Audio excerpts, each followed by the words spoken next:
സ്നേഹനന്ദനങ്ങൾ പ്രിയമുള്ളവരെ, വിവിറ്റ്നസിൻ്റെ ഒരു പുതിയ എപ്പിസോഡിലേക്ക് എല്ലാ മാന്യപ്രേക്ഷകരെയും സ്വാഗതം ചെയ്യുകയാണ്. അനുഗ്രഹിക്കപ്പെട്ട ഒരു ദിവസം, നല്ല ഒരു ജീവിതാനുഭവം കേൾക്കാൻ പോവുകയാണ്.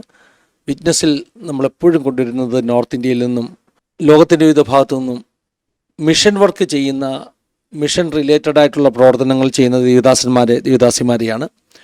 ഇന്നും നമ്മൾ അങ്ങനെ ഒരു വിറ്റ്നസ്സാണ് കേൾക്കാൻ പോകുന്നത്. നമ്മളോടൊപ്പം അനുഗ്രഹീതനാകുന്ന ഒരു ദൈവദാസൻ ജോയിൻ ചെയ്തിട്ടുണ്ട്. വളരെ പ്രാർത്ഥനയോടുകൂടി ദൈവസന്നിധിയിൽ നമുക്കായിരിക്കാം. രണ്ട് വാക്കുകൾ ഇന്നത്തെ ശുശ്രൂഷയുടെ അനുഗ്രഹത്തിന് വേണ്ടി നമുക്ക് പ്രാർത്ഥിക്കാം. പരിശുദ്ധ പിതാവേ, അനുഗ്രഹീതമാകുന്ന ഈ നല്ല സമയത്തിനായി സ്തോത്രം. ഞങ്ങളുടെ നടുവിലേക്ക് അവിടെ നയിച്ചിരിക്കുന്ന അവിടുത്തെ പ്രിയദാസനായി ഞങ്ങളങ്ങ് സ്തുതിക്കുന്നു. തൻ്റെ ജീവിതാനുഭവങ്ങൾ ഞങ്ങൾക്ക് വലിയ ആത്മീയ ബലത്തിന് കാരണമായി തീരാൻ പോകുന്നത് കൊണ്ട് സ്തോത്രം. ഞങ്ങളുടെ വ്യൂവേഴ്സിനെ ഓരോരുത്തരെയും അനുഗ്രഹിക്കണം. ലോകത്തിൻ്റെ വിവിധ ഭാഗത്തുനിന്ന് ഈ വീഡിയോ കാണുന്ന ഓരോ നിൻ്റെ മക്കളെ അനുഗ്രഹിക്കണം. വൻകാര്യങ്ങൾ നീ ചെയ്യാൻ പോകുന്നത് കൊണ്ട് സ്തോത്രം. സകല മാനവും സകല മഹത്വവും ഞങ്ങൾ അവിടുത്തേക്ക് അർപ്പിക്കുന്നു. യേശുമൂലം താഴ്മയായി ചോദിക്കുന്നു, കേൾക്കുമാറാകണമേ. അമേൻ, അമേൻ, അമേൻ.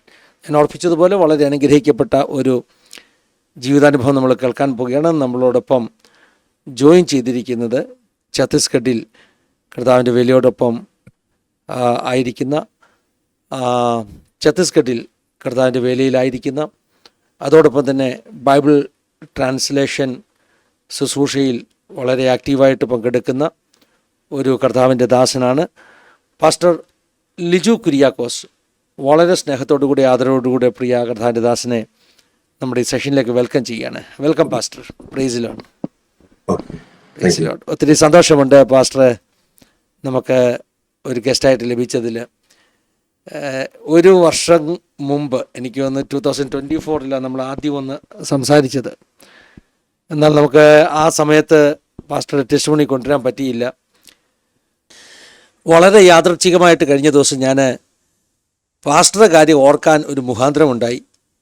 അങ്ങനെയാണ് പെട്ടെന്ന് ഞാൻ പിന്നെയും മെസ്സേജ് ഇട്ട് പാസ്റ്റർ ഈ സെഷനിലേക്ക് കൊണ്ടുവന്നത്. അത് ദൈവത്തിൻ്റെ ഒരു ടൈമിങ്ങും നിയോഗമാണെന്ന് ഞാൻ വിശ്വസിക്കുന്നു പാസ്റ്ററെ. കർത്താവ് എപ്പോഴും പെർഫെക്റ്റായിട്ടേ ചെയ്യത്തുള്ളൂ. കർത്താവ് ചിലത് ഓർപ്പിക്കുക എന്ന് പറയുമ്പോൾ അത് ഒരു പ്രത്യേക അനുഗ്രഹമാണെന്ന് ഞാൻ വിശ്വസിക്കുന്നു. അതുകൊണ്ട് തന്നെ ദൈവത്തിൻ്റെ ഞാൻ നന്ദിയും മഹത്വം കരയറ്റുകയാണ്.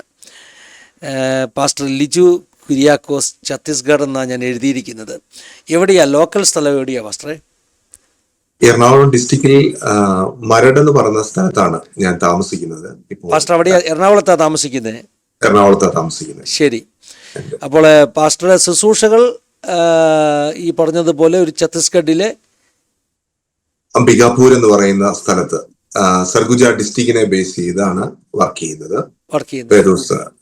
വേദപുസ്തക ട്രാൻസ്ലേഷൻ ആണ്. ഏത് ഭാഷയിലേക്കാണ് ട്രാൻസ്ലേറ്റ് ചെയ്യുന്നത്? കൊഡാക്കു എന്ന് പറയുന്ന ഒരു ട്രൈബൽ ലാംഗ്വേജ്. കൊഡാക്കു. ശരി. അത് ഈ ഒരു പർട്ടിക്കുലർ ഡിസ്ട്രിക്റ്റിലുള്ള ആളുകൾ സംസാരിക്കുന്ന ഭാഷയാണോ? ഇവർ ഏകദേശം 3 സ്റ്റേറ്റിലാണ് ഉള്ളത്. ഛത്തീസ്ഗഡ്, ജാർഖണ്ഡ്, ഉത്തർപ്രദേശ്. ഈ 3 സ്റ്റേറ്റിന്റെ ബോർഡറിലാണ് ഇവർ താമസിക്കുന്നത്. 100,000-ഓളം ആളുകളുള്ള ഒരു ട്രൈബൽ കമ്മ്യൂണിറ്റിയാണിത്. അവരുടെ ഭാഷ വേറെ ഒന്നാണ്. അങ്ങനെയാണ് ഇതിനകത്തേക്ക് നമ്മൾ ട്രാൻസ്ലേറ്റ് ചെയ്യാനുള്ള ഒരു ആഗ്രഹം. അപ്പോൾ ഞങ്ങൾക്ക് പാസ്റ്റർ എങ്ങനെയാണ് ഈ ഒരു ബൈബിൾ ട്രാൻസ്ലേഷൻ ശുശ്രൂഷയിലേക്ക് വന്നത്? ഇതൊക്കെ കേൾക്കണം, മറ്റ് ജീവിതാനുഭവങ്ങൾ കേൾക്കണം.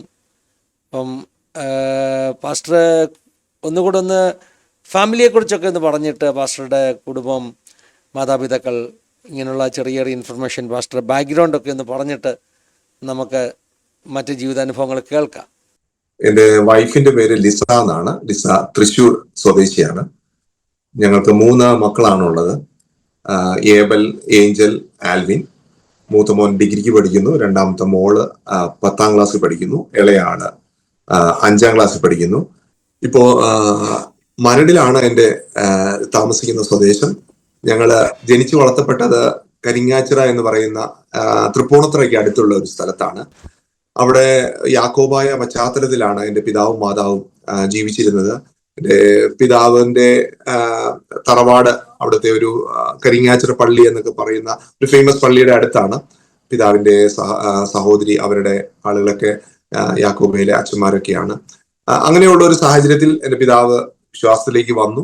പിതാവ് ഒരു പോലീസ് ഉദ്യോഗസ്ഥനായിരുന്നു. അങ്ങനെ അവിടെ ഒരു ഷാരോൺ ഫിലോറി ചർച്ചിന്റെ തുടക്കക്കാരായി ആദ്യത്തെ വിശ്വാസികൾ ആദ്യഫലമായി എൻ്റെ മാതാവും പിതാവും വന്നു. ഏതാണ്ട് 8 പേരോടുകൂടി തുടങ്ങിയ ഒരു പ്രവർത്തനമാണ് അത്. അന്ന് ഞാനൊരു കൊച്ചു കുഞ്ഞായി, ഞാനും അനിയനും ആ സഭയിൽ ആദ്യത്തെ മീറ്റിങ്ങുകളിലൊക്കെ ഉണ്ടായിരുന്നു. ഇന്ന് അവിടുത്തെ പ്രവർത്തനങ്ങൾ വളരെ വലുതായി. ദൈവം വലിയ അത്ഭുതങ്ങൾ പ്രവർത്തിച്ചു. അനേകം ആളുകൾ വിശ്വാസത്തിൽ വന്നു. ഇന്നും ഫാദറിന്റെ ഭാഗത്ത് നിന്ന് ഒരാൾ മാത്രമേ വിശ്വാസത്തിലുള്ളൂ. അമ്മയുടെ ഭാഗത്ത് നിന്ന് കുറച്ച് പേരൊക്കെ അമ്മയുടെ സ്ഥലം അങ്കമാലി എന്ന് പറയുന്ന സ്ഥലത്താണ്. അവിടെ ഇന്നും അനേകം ചർച്ചുകളൊക്കെ വളരെ കുറവുള്ള ഒരു സ്ഥലമാണ്. അമ്മയുടെ ചില സഹോദരിമാർ വിശ്വാസത്തിലുണ്ട്. അങ്ങനെയാണ് എൻ്റെ ബാക്ക്ഗ്രൗണ്ട്. ഞാൻ ഒന്ന് പറയാൻ ആഗ്രഹിക്കുന്നത്, എൻ്റെ പിതാവിന്റെ ആളുകളൊക്കെ ഒത്തിരി ആ ദേശത്തെ വലിയ വലിയ ആളുകളായിരുന്നു. ഒത്തിരി സ്ഥലവും ഒരു തറവാടൊക്കെ ഉള്ളതായിരുന്നു. ആ ദേശത്തെ ആളുകളെല്ലാം പേടിക്കുന്നവരായിരുന്നു. എൻ്റെ പിതാവിന്റെ ജ്യേഷ്ഠ 7-8 മക്കളാണ് അവര്. പലരും പോലീസിലും ടീച്ചേഴ്സൊക്കെ ആയിട്ട് വർക്ക് ചെയ്യുന്നു. അപ്പോൾ അവിടുത്തെ എന്ത് കാര്യത്തിനും മുമ്പിൽ നിൽക്കുന്ന ആളുകളാണ് അവര്. മറ്റൊരു കാര്യത്തിൽ അവിടെയെല്ലാം ഈ കടമറ്റം സേവ എന്ന് പറയുന്നത് വളരെ ഇൻവോൾവ് ആയിരുന്നു. എൻ്റെ പിതാവിന്റെ പിതാവ് അതൊക്കെ ചെയ്യുന്ന ആളായിരുന്നു. അങ്ങനെയുള്ള ഒരു വലിയ ബന്ധനത്തിൽ ഉള്ള ഒരു കുടുംബമായിരുന്നു. ഞാൻ എൻ്റെ അമ്മ എന്നോട് പറഞ്ഞു കേട്ടിട്ടുണ്ട്, ഈ ഒരു സേവയുടെ ഭാഗമായിട്ട് അത് തുറന്നു കൊണ്ടുപോകാൻ മക്കളിൽ ആരും ഉണ്ടായിരുന്നില്ല. അതുകൊണ്ട് അത് തിരിച്ചടിക്കുകയാണ് വന്നത്. ഞാൻ കുഞ്ഞിതായിരുന്ന സമയത്ത്, ഏതാണ്ട് 1 വയസ്സ് 2 വയസ്സൊക്കെ ഉള്ള സമയത്ത് എൻ്റെ പിതാവ് വന്നു. മാനസിക വിഭ്രാന്തിയോടുകൂടെ അവർ തിരിച്ചു വന്നു. അന്ന് അദ്ദേഹത്തിന് അറിയില്ല, എന്നെ കുഞ്ഞിനെ കൊന്നു കളയുന്ന രീതിയിൽ കഴുത്തിൽ ഇങ്ങനെ പിടിച്ചു. പെട്ടെന്ന് അമ്മ കണ്ടു. അന്ന് ഞങ്ങൾ വിശ്വാസത്തിലൊന്നുമല്ല, അതിൽ നിന്ന് വിടുവിച്ചു. ഞാൻ പറഞ്ഞതിന്റെ സാരം, പിശാച് അന്ന് എന്നെ നശിപ്പിച്ച് കളയുന്നതിന് വേണ്ടി എല്ലാം ശ്രമിച്ചു. പക്ഷെ ദൈവത്തിനൊരു ഉദ്ദേശം ഉണ്ടായിരുന്നുകൊണ്ട് ഞങ്ങൾ ഇന്നും ജീവിക്കുന്നു. വാസ്തവത്തിൽ ഞങ്ങൾ ആ പശ്ചാത്തലത്തിൽ തുടർന്നിരുന്നെങ്കിൽ ഞങ്ങൾ ഭൂമിയിൽ ഉണ്ടാകില്ല. കാരണം എൻ്റെ പിതാവിന്റെ രീതിയും അതുപോലെയായിരുന്നു. ഞങ്ങൾ ഒത്തിരി കടത്തിലേക്കെല്ലാം പോയി. ഒരു ആത്മഹത്യയുടെ വക്കിൽ നിന്നാണ് എൻ്റെ പിതാവ് വിശ്വാസത്തിലേക്ക് വന്നത്. അതെല്ലാം കണ്ട് ഞങ്ങൾ വളരെ രാത്രികാലങ്ങളിൽ എന്നും വഴക്കുള്ള ഒരു കുടുംബമായിരുന്നു ഞങ്ങളുടെ ആ തറവാട് എന്ന് പറയുന്നത്. എൻ്റെ പിതാവിന്റെ പിതാവും മക്കളും ഒക്കെ ആയിട്ട് സാമ്പത്തികമായിട്ടൊക്കെ വലിയ ഉന്നതത്തിലായിരുന്നു. എല്ലാവരും പോലീസും ജോലിയും ഒക്കെ ഉള്ളവരായിരുന്നു. പക്ഷെ ആ ദേശത്തിന്മേൽ ഒരു സമാധാനം ഉണ്ടായിരുന്നില്ല. ദുഃഖത്തോടെ ഒന്ന് പറയാനുള്ളത്, ഇന്ന് തറവാട് അവിടെ ഉണ്ടെങ്കിലും ഒരൊറ്റ ആൺതരികൾ പോലും ഇല്ലാത്ത ഒരു സ്ഥലമായി മാറി. ഞാൻ പറഞ്ഞു വന്നതിന്റെ സാരം, ഈ വിഗ്രഹാരാധന കുടുംബത്തെ തകർത്ത് കളയുവാണ് വരും. ഇന്ന് ഇത് കേൾക്കുന്ന എൻ്റെ ആരെങ്കിലും റിലേറ്റീവ്സ് ഉണ്ടെങ്കിൽ അവർക്ക് ഇത് മനസ്സിലായെങ്കിൽ കൊള്ളായിരുന്നു എന്ന് ഞാൻ ചിന്തിക്കുകയാണ്. ഇതിന്റെ വ്യത്യാസം എന്തെന്ന് അവർക്ക് ഇന്നും അറിയില്ല. ആ ഒരു സാഹചര്യത്തിൽ നിന്ന് പാസ്റ്റർ പിതാവ് എങ്ങനെയാ പിന്നെ ഒരു വിശ്വാസത്തിന്റെ ചുവടുകൾ വെച്ചത്? ഞങ്ങളുടെ വീടിന്റെ അടുക്കൽ ഒരു ഫാമിലി വന്ന്, പെന്തക്കോസ്റ്റ് ഫാമിലി വന്ന് താമസിച്ചു. അവര് ഞങ്ങളുടെ വീടിന്റെ തറവാടിന്റെ കുറച്ച് ഭാഗം വാങ്ങിച്ച് ആണ് അവിടെ താമസിച്ചത്. അവിടെയാണ് ഒരു പ്രാർത്ഥന തുടങ്ങിയത്. അപ്പൊ ഒരു പാസ്റ്റർ വന്ന് വീട്ടിൽ വന്ന് പറഞ്ഞു, നിങ്ങൾ പ്രാർത്ഥനയ്ക്ക് വരാം. അമ്മ പറഞ്ഞു, ബൈബിൾ ക്ലാസ് ആണല്ലോ. എന്റെ പിതാവിനോട് അനുവാദം ചോദിച്ചു അവിടെ ചെന്നു. 2 പ്രാവശ്യം കഴിഞ്ഞപ്പോ ആ പാസ്റ്റർ പറഞ്ഞു, എറണാകുളത്തെ ഒരു ആദ്യ മിഷണറിയാണ് MV തോമസ് എന്ന് പറയും. അദ്ദേഹം നല്ലൊരു ഉദ്യോഗസ്ഥനായ അദ്ദേഹം വീട്ടിൽ വന്നു. അപ്പോ പല പ്രാവശ്യം വീട്ടിൽ വന്നപ്പോൾ മാതാവ് പറഞ്ഞു, പാസ്റ്റർ അന്വേഷിക്കുന്നുണ്ട്, നിങ്ങൾ വരണം. അപ്പൊ എന്റെ പിതാവ് ഒരു നിരീശ്വരവാദിയായിരുന്നു, ഒരു കമ്മ്യൂണിസ്റ്റ് രീതിയിലൊക്കെ ആയിരുന്നു. എന്നാലും എന്താ പറയുന്നത് എന്ന് കേൾക്കാൻ വേണ്ടി അദ്ദേഹവും പല പ്രാവശ്യം വന്നപ്പോ തിരസ്കരിക്കാതെ ഒരു ദിവസം ചെന്നു. ആ ദിവസങ്ങളിലെ ദൈവവചനവും ആ കൂട്ടായ്മയും ആ സ്നേഹവും ഒക്കെ എന്റെ പിതാവിനെ മാനസാന്തരപ്പെടുത്തി. പെട്ടെന്ന് പിതാവ് ഒരു 6 മാസത്തിനുള്ളിൽ സ്നാനപ്പെടാൻ തീരുമാനിച്ചു. അമ്മയോട് പറഞ്ഞു, ഇങ്ങനെ സ്നാനപ്പെടാൻ പോവുകയാണ്. അമ്മ ഭയങ്കര ഷോക്കായി പോയി. കാരണം മാലയും കമ്മലും ഒക്കെ ഇട്ട് ആ സ്ഥിതിയിൽ നിന്ന് പെട്ടെന്ന് മാറുക എന്ന് പറയുന്നത്, ഇങ്ങനെയൊക്കെ പ്രാർത്ഥനയ്ക്ക് പോയാൽ മതി, അല്ലാതെ മുന്നിലേക്ക് പോകണ്ട എന്നുള്ള ഒരു അഭിപ്രായമാണ് പറഞ്ഞത്. എന്നാൽ പിന്നീട് അമ്മയും ഒരുമിച്ച് അവര് സ്നാനപ്പെട്ടു. അങ്ങനെ അവിടെ ഒരു സഭയ്ക്കുള്ള സാഹചര്യമായി തുടങ്ങുവാനുള്ള ദൈവം സഹായിച്ചു. 2-3 കൂട്ടുകാരും അതോടൊപ്പം തന്നെ പിതാവിനോടുകൂടെ ആ കൂട്ടായ്മയിലേക്ക് കടന്നു വന്നു. ആ ദേശത്തിന്മേൽ അങ്ങനെ ഒരു കൂട്ടായ്മ തുടങ്ങുവാനുള്ള കരിങ്ങാച്ചിറ ശാരോൺ ഫെലോഷിപ്പ് ചർച്ച് അങ്ങനെയാണ് തുടങ്ങുവാനിട വന്നത്. അത് ഇന്ന് വളരെ നല്ല രീതിയിൽ മുന്നോട്ട് പോകും. അതൊക്കെ പാസ്റ്റർ ചെറുപ്പകാലത്താ? അതെ അതെ, എന്റെ ഒരു 10 വയസ്സ് ഒരു സമയത്ത്. പക്ഷേ പാസ്റ്ററുടെ സ്പിരിച്വൽ ലൈഫ് എങ്ങനെ ഡെവലപ്പ് ആയത്? ഒരു ശുശ്രൂഷകനാകാനുള്ള ഒരു തീരുമാനമൊക്കെ എടുക്കാനുള്ള ഒരു വഴി എങ്ങനെയാ തുറന്നത്? അതിനുള്ള ഒരു കാരണം എന്താ? ഓക്കെ, അതിനുശേഷം ഈ ഞാന് പഴയ യാക്കോബായ സൺഡേ സ്കൂളിൽ പോകാനും പള്ളിയിൽ പോകാനൊക്കെ ഉള്ള എൻ്റെ കസിൻ ബ്രദേഴ്സ് ഒക്കെ എന്നെ ഒത്തിരി ഉത്സാഹപ്പെടുത്തി. അങ്ങനെ ഞാൻ അപ്പനും അമ്മയും പെന്തക്കോസ്റ്റ് ചർച്ചിലാണ് പോകുന്നത്. ഞാൻ നിർബന്ധിച്ച് യാക്കോബായ പള്ളിയിൽ പോയി. ഞാൻ അവിടുത്തെ സൺഡേ സ്കൂൾ പഠിച്ചിട്ടില്ല. അപ്പോ ഒരു മുതിർന്ന വിദ്യാർത്ഥിയാണ്, പിന്നെ അവിടെ 1-ാം ക്ലാസ് തൊട്ട്. അപ്പൊ വലിയ ഒരു വിദ്യാർത്ഥി കൊച്ചു ആളുകളുടെ കൂടെ അതെനിക്ക് ഇച്ചിരി പ്രയാസം തോന്നി. എന്നാലും ഞാനത് പഠിച്ചത് ഓർക്കുന്നു. കുറച്ച് കഴിഞ്ഞപ്പോ എനിക്കും പ്രാർത്ഥനയ്ക്ക് പോകണമെന്നുള്ള ഒരു ആഗ്രഹം വന്നു. എന്റെ അപ്പനും അമ്മയും നിർബന്ധിച്ചതല്ല, ഞാനും അങ്ങനെ പോവാണ്ട് വന്നു. അങ്ങനെ ദൈവജനത്തെ കുറിച്ച് അറിയുവാനും പിന്നെ പല പ്രാർത്ഥനകളും ഉപവാസ പ്രാർത്ഥനയിലാണ് ഞാൻ മനസാന്തരപ്പെടുവാണ്ട് വന്നത്. 8-ാം ക്ലാസ്സിൽ പഠിക്കുന്ന സമയത്ത് യേശുവിനെ രക്ഷിതാവായി സ്വീകരിച്ചു. അങ്ങനെ ഒരു വലിയ വ്യത്യാസം ഉണ്ടായി. 1990 കാലഘട്ടങ്ങളിൽ സ്നാനപ്പെടുവാണ്ട് വന്നു. പിന്നീട് ഒരു ജോലിയായിട്ടായിരുന്നു തുടക്കത്തിൽ ചെയ്തുകൊണ്ടിരുന്നത്. ഡിപ്ലോമ ഇലക്ട്രിക്കൽ എഞ്ചിനീയറിംഗ് കഴിഞ്ഞ് ഞാൻ അവിടെയുള്ള ഒരു കൊച്ചിൻ റിഫൈനറീസിൽ കോൺട്രാക്ടറുടെ കൂടെ ആയിരുന്നു ജോലി ചെയ്തുകൊണ്ടിരുന്നത്. ആ ജോലി മാനസികമായിട്ട് ഒത്തിരി സാറ്റിസ്ഫാക്ഷൻ ഉണ്ടായിരുന്നില്ല. കാരണം ഉള്ളിലെ ഒരു വിളി, ഞാൻ ഒരു ഉപവാസ പ്രാർത്ഥനയിൽ സംബന്ധിച്ചപ്പോൾ പെട്ടെന്ന് തന്നെ എന്നോട് ഒരു ദൂത് പറഞ്ഞു, നിന്നെക്കുറിച്ച് ദൈവവേല ആണ്, നിന്നെക്കുറിച്ച് ദൈവം ഇത് ഉദ്ദേശിക്കുന്നു. ഞാനത് എന്തായി തീരുമെന്ന് അറിയാൻ കൂടിയായിരുന്നു ആ ഉപവാസ പ്രാർത്ഥനയിൽ അറ്റൻഡ് ചെയ്തത്. അതോടുകൂടി മനസ്സിൽ ദൈവവേലയ്ക്ക് പോകണമെന്നുള്ള തീരുമാനമെടുത്തു. പക്ഷെ എങ്ങനെ പോകണം, എന്താവണമെന്നൊന്നും അറിയില്ല. പിന്നീടാണ് ബൈബിള് പഠിക്കണം അതിനുവേണ്ടി മണക്കാലയിലേക്ക് അഡ്മിഷന് വേണ്ടി ആഗ്രഹിച്ചു. അവിടെ അഡ്മിഷൻ കിട്ടി. അങ്ങനെ 2000 ഞാൻ മണക്കാലയിൽ പഠിക്കാൻ വേണ്ടി പോയി. അവിടെ നിന്നാണ് ബൈബിൾ കോളേജ് ചെയ്യുവാണ് വന്നത്.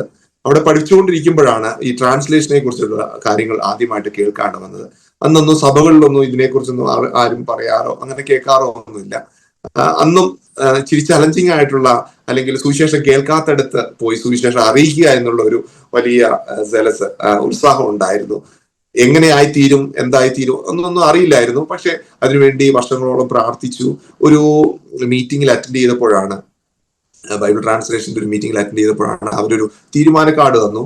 അതിൽ ഞാൻ ട്രാൻസ്ലേറ്റർ എന്ന് പറഞ്ഞ് എഴുതി കൊടുത്തു. എന്റെ കൂടെ വന്ന സുഹൃത്തുക്കളൊക്കെ പറഞ്ഞു, നീ ചെയ്ത് മണ്ടത്തരമായി പോയി, ഞങ്ങളൊക്കെ പൈസ കൊടുക്കാമെന്നും അല്ലെങ്കിൽ പ്രാർത്ഥിക്കാന്നൊക്കെ എഴുതിയിട്ടുള്ളൂ, നീ അത് വാങ്ങി തിരുത്തി എഴുതാൻ പറഞ്ഞു. ഞാൻ ഒത്തിരി കരഞ്ഞാണ് ആ ഒരു തീരുമാനത്തിലേക്ക് വന്നത്. ഞാൻ പിന്നെ പറഞ്ഞു, ദൈവം നടത്തുമായിരിക്കും. അന്നൊന്നും അത്ര ഉറപ്പില്ലായിരുന്നു. എന്തായാലും ഞാൻ അങ്ങനെ തന്നെ അങ്ങ് എഴുതി കൊടുത്തു. ഞാൻ ഇന്ന് ചിന്തിക്കുകയാണ്, അവിടെ എല്ലാം ദൈവം ഒത്തിരി ഇങ്ങനെ പ്രഷറൈസ് ചെയ്തായിരിക്കാം എന്നെ ഇതിലേക്ക് എത്തിച്ചത്. ഒരു പ്രവർത്തനത്തിന് വേണ്ടി ദൈവം ഒരാളെ ഒരുക്കിയെടുക്കുന്നത്, ദൈവത്തിന്റെ മനസ്സ് എത്രയോ അതിനു വേണ്ടി പ്രവർത്തിക്കുന്നു എന്ന് ഞാൻ ചിന്തിപ്പാട് വന്നു. ബൈബിൾ കോളേജിൽ പോകുന്നത് അന്നത്തെ കാലം ഞങ്ങളുടെ സമൂഹത്തിലൊന്നും അധികം ആളുകൾ അങ്ങനെ പോവാറില്ല. അതും ഒരു പ്രയാസപ്പെട്ട ഒരു തീരുമാനമായിരുന്നു. എന്റെ പിതാവിന് വളരെ സന്തോഷമായിരുന്നു. COTR നിന്ന് ഒരു ആപ്ലിക്കേഷൻ വരുത്തി അതവിടെ വെച്ചു. ഞാൻ പറഞ്ഞു, എനിക്ക് ഇഷ്ടമില്ല, ഞാൻ പോകില്ല എന്നൊക്കെ പറഞ്ഞിരിക്കുമ്പോഴായിരുന്നു അത് പല പ്രാവശ്യം എവിടെയെങ്കിലും ഒക്കെ പുസ്തകങ്ങൾ തപ്പി ചെല്ലുമ്പോൾ അതിന്റെ മുമ്പിലേക്ക് വരും. അത് വീണ്ടും വീണ്ടും എന്നെ റിമൈൻഡ് ചെയ്യുമായിരുന്നു. പക്ഷേ പിന്നീട് ആപ്ലിക്കേഷൻ അയച്ചപ്പോൾ മണക്കാലയിലാണ് എന്നെ സ്വീകരിച്ചത്. അവിടെ അഡ്മിഷൻ കിട്ടുവാട് വന്നു. ഞാൻ ഇന്നും ഓർക്കുന്നു, എറണാകുളത്ത് നിന്ന് ഞാൻ ഏറ്റുമാനൂർ വരെയും എന്നെ വിടുമ്പോൾ, പ്രാർത്ഥിച്ചു വിടുമ്പോൾ ഞാൻ പൊട്ടിക്കരഞ്ഞാണ് ഏറ്റുമാനൂർ വരെയുള്ള യാത്രയിൽ ബസ്സിൽ യാത്ര ചെയ്തത്. ഭാവി എങ്ങനെയായിരിക്കും, എന്റെ പിതാവിന്റെ ഒത്തിരി ഉപദേശങ്ങളൊക്കെ ഉണ്ടായിരുന്നു. അവർക്കും ഇതെങ്ങനെയാണ്, എന്തായി തീരുമെന്നൊന്നും അറിയില്ല. കാരണം അവരും വിശ്വാസത്തിലാണെങ്കിലും അത്രമാത്രം ഒരു പാസ്റ്റർ എന്നുള്ള അല്ലെങ്കിൽ ഒരു സുവിശേഷ പ്രവർത്തനം എന്നുള്ള ഭാവി എന്തായി തീരുമെന്നൊന്നും അറിയില്ലാത്ത ഒരു സാഹചര്യമായിരുന്നു. എന്നാലും പാസ്റ്റേഴ്സിനെ ഒത്തിരി സ്നേഹിക്കുകയും അവരെ താങ്ങുകയൊക്കെ ചെയ്ത ഒരു അനുഭവം എന്റെ പിതാവിനുണ്ടായിരുന്നു. അതുകൊണ്ട് ദൈവം ആ വഴികളിലൂടെ എല്ലാം കടന്നപ്പോൾ ദൈവം താങ്ങി, ദൈവം നടത്തി. ഇന്ന് തിരിഞ്ഞു ചിന്തിക്കുമ്പോൾ ദൈവത്തിന്റെ നന്മയല്ലാതെ ഒന്നും പറയുവാനില്ല. വാസ്തവത്തില് വില്ലേജിലെ ഒരു ചെറിയ ആളുകളുടെ ഇടയിൽ ജീവിച്ച്, അല്ലെങ്കിൽ ഒരു ആദിവാസികളുടെ ഇടയിൽ ജീവിച്ച് അതുപോലെ അങ്ങ് തീരും, ഒടുങ്ങും, എന്റെ മക്കൾ അതുപോലെയൊക്കെ ആയിത്തീരുമെന്നാണ് ചിന്തിച്ചത്. പക്ഷെ ദൈവത്തിന് വേണ്ടി ഇറങ്ങുന്നവരെ ദൈവം ഒരിക്കലും കൈവിടുകയില്ല. നമ്മൾ ചിന്തിക്കുന്നതിനേക്കാളൊക്കെ അപ്പുറത്ത് ദൈവം നടത്തുമെന്നുള്ളത് ഞങ്ങളുടെ ഒരു അനുഭവമാണ്. അവിടുന്ന് ഗ്രാജുവേറ്റ് ചെയ്ത് കഴിഞ്ഞപ്പോൾ തന്നെ ബൈബിൾ ട്രാൻസ്ലേഷൻ എന്ന് പറയുന്ന ആ ഒരു മിനിസ്ട്രിയോടനുബന്ധിച്ച് പോകുന്നതിനുള്ള ഒരു വലിയ ആഗ്രഹത്തോടെയാണ് ഇറങ്ങിയത്. അങ്ങനെ ഞങ്ങൾ ഛത്തീസ്ഗഡിലുള്ള സർഗുജ ഡിസ്ട്രിക്റ്റിൽ അംബികാപൂരിനെ ബേസ് ചെയ്തുകൊണ്ട് പ്രതാപൂർ എന്ന് പറയുന്ന സ്ഥലത്താണ് ഞങ്ങൾ ആദ്യമായി എത്തുവാണ്ട് വന്നത്.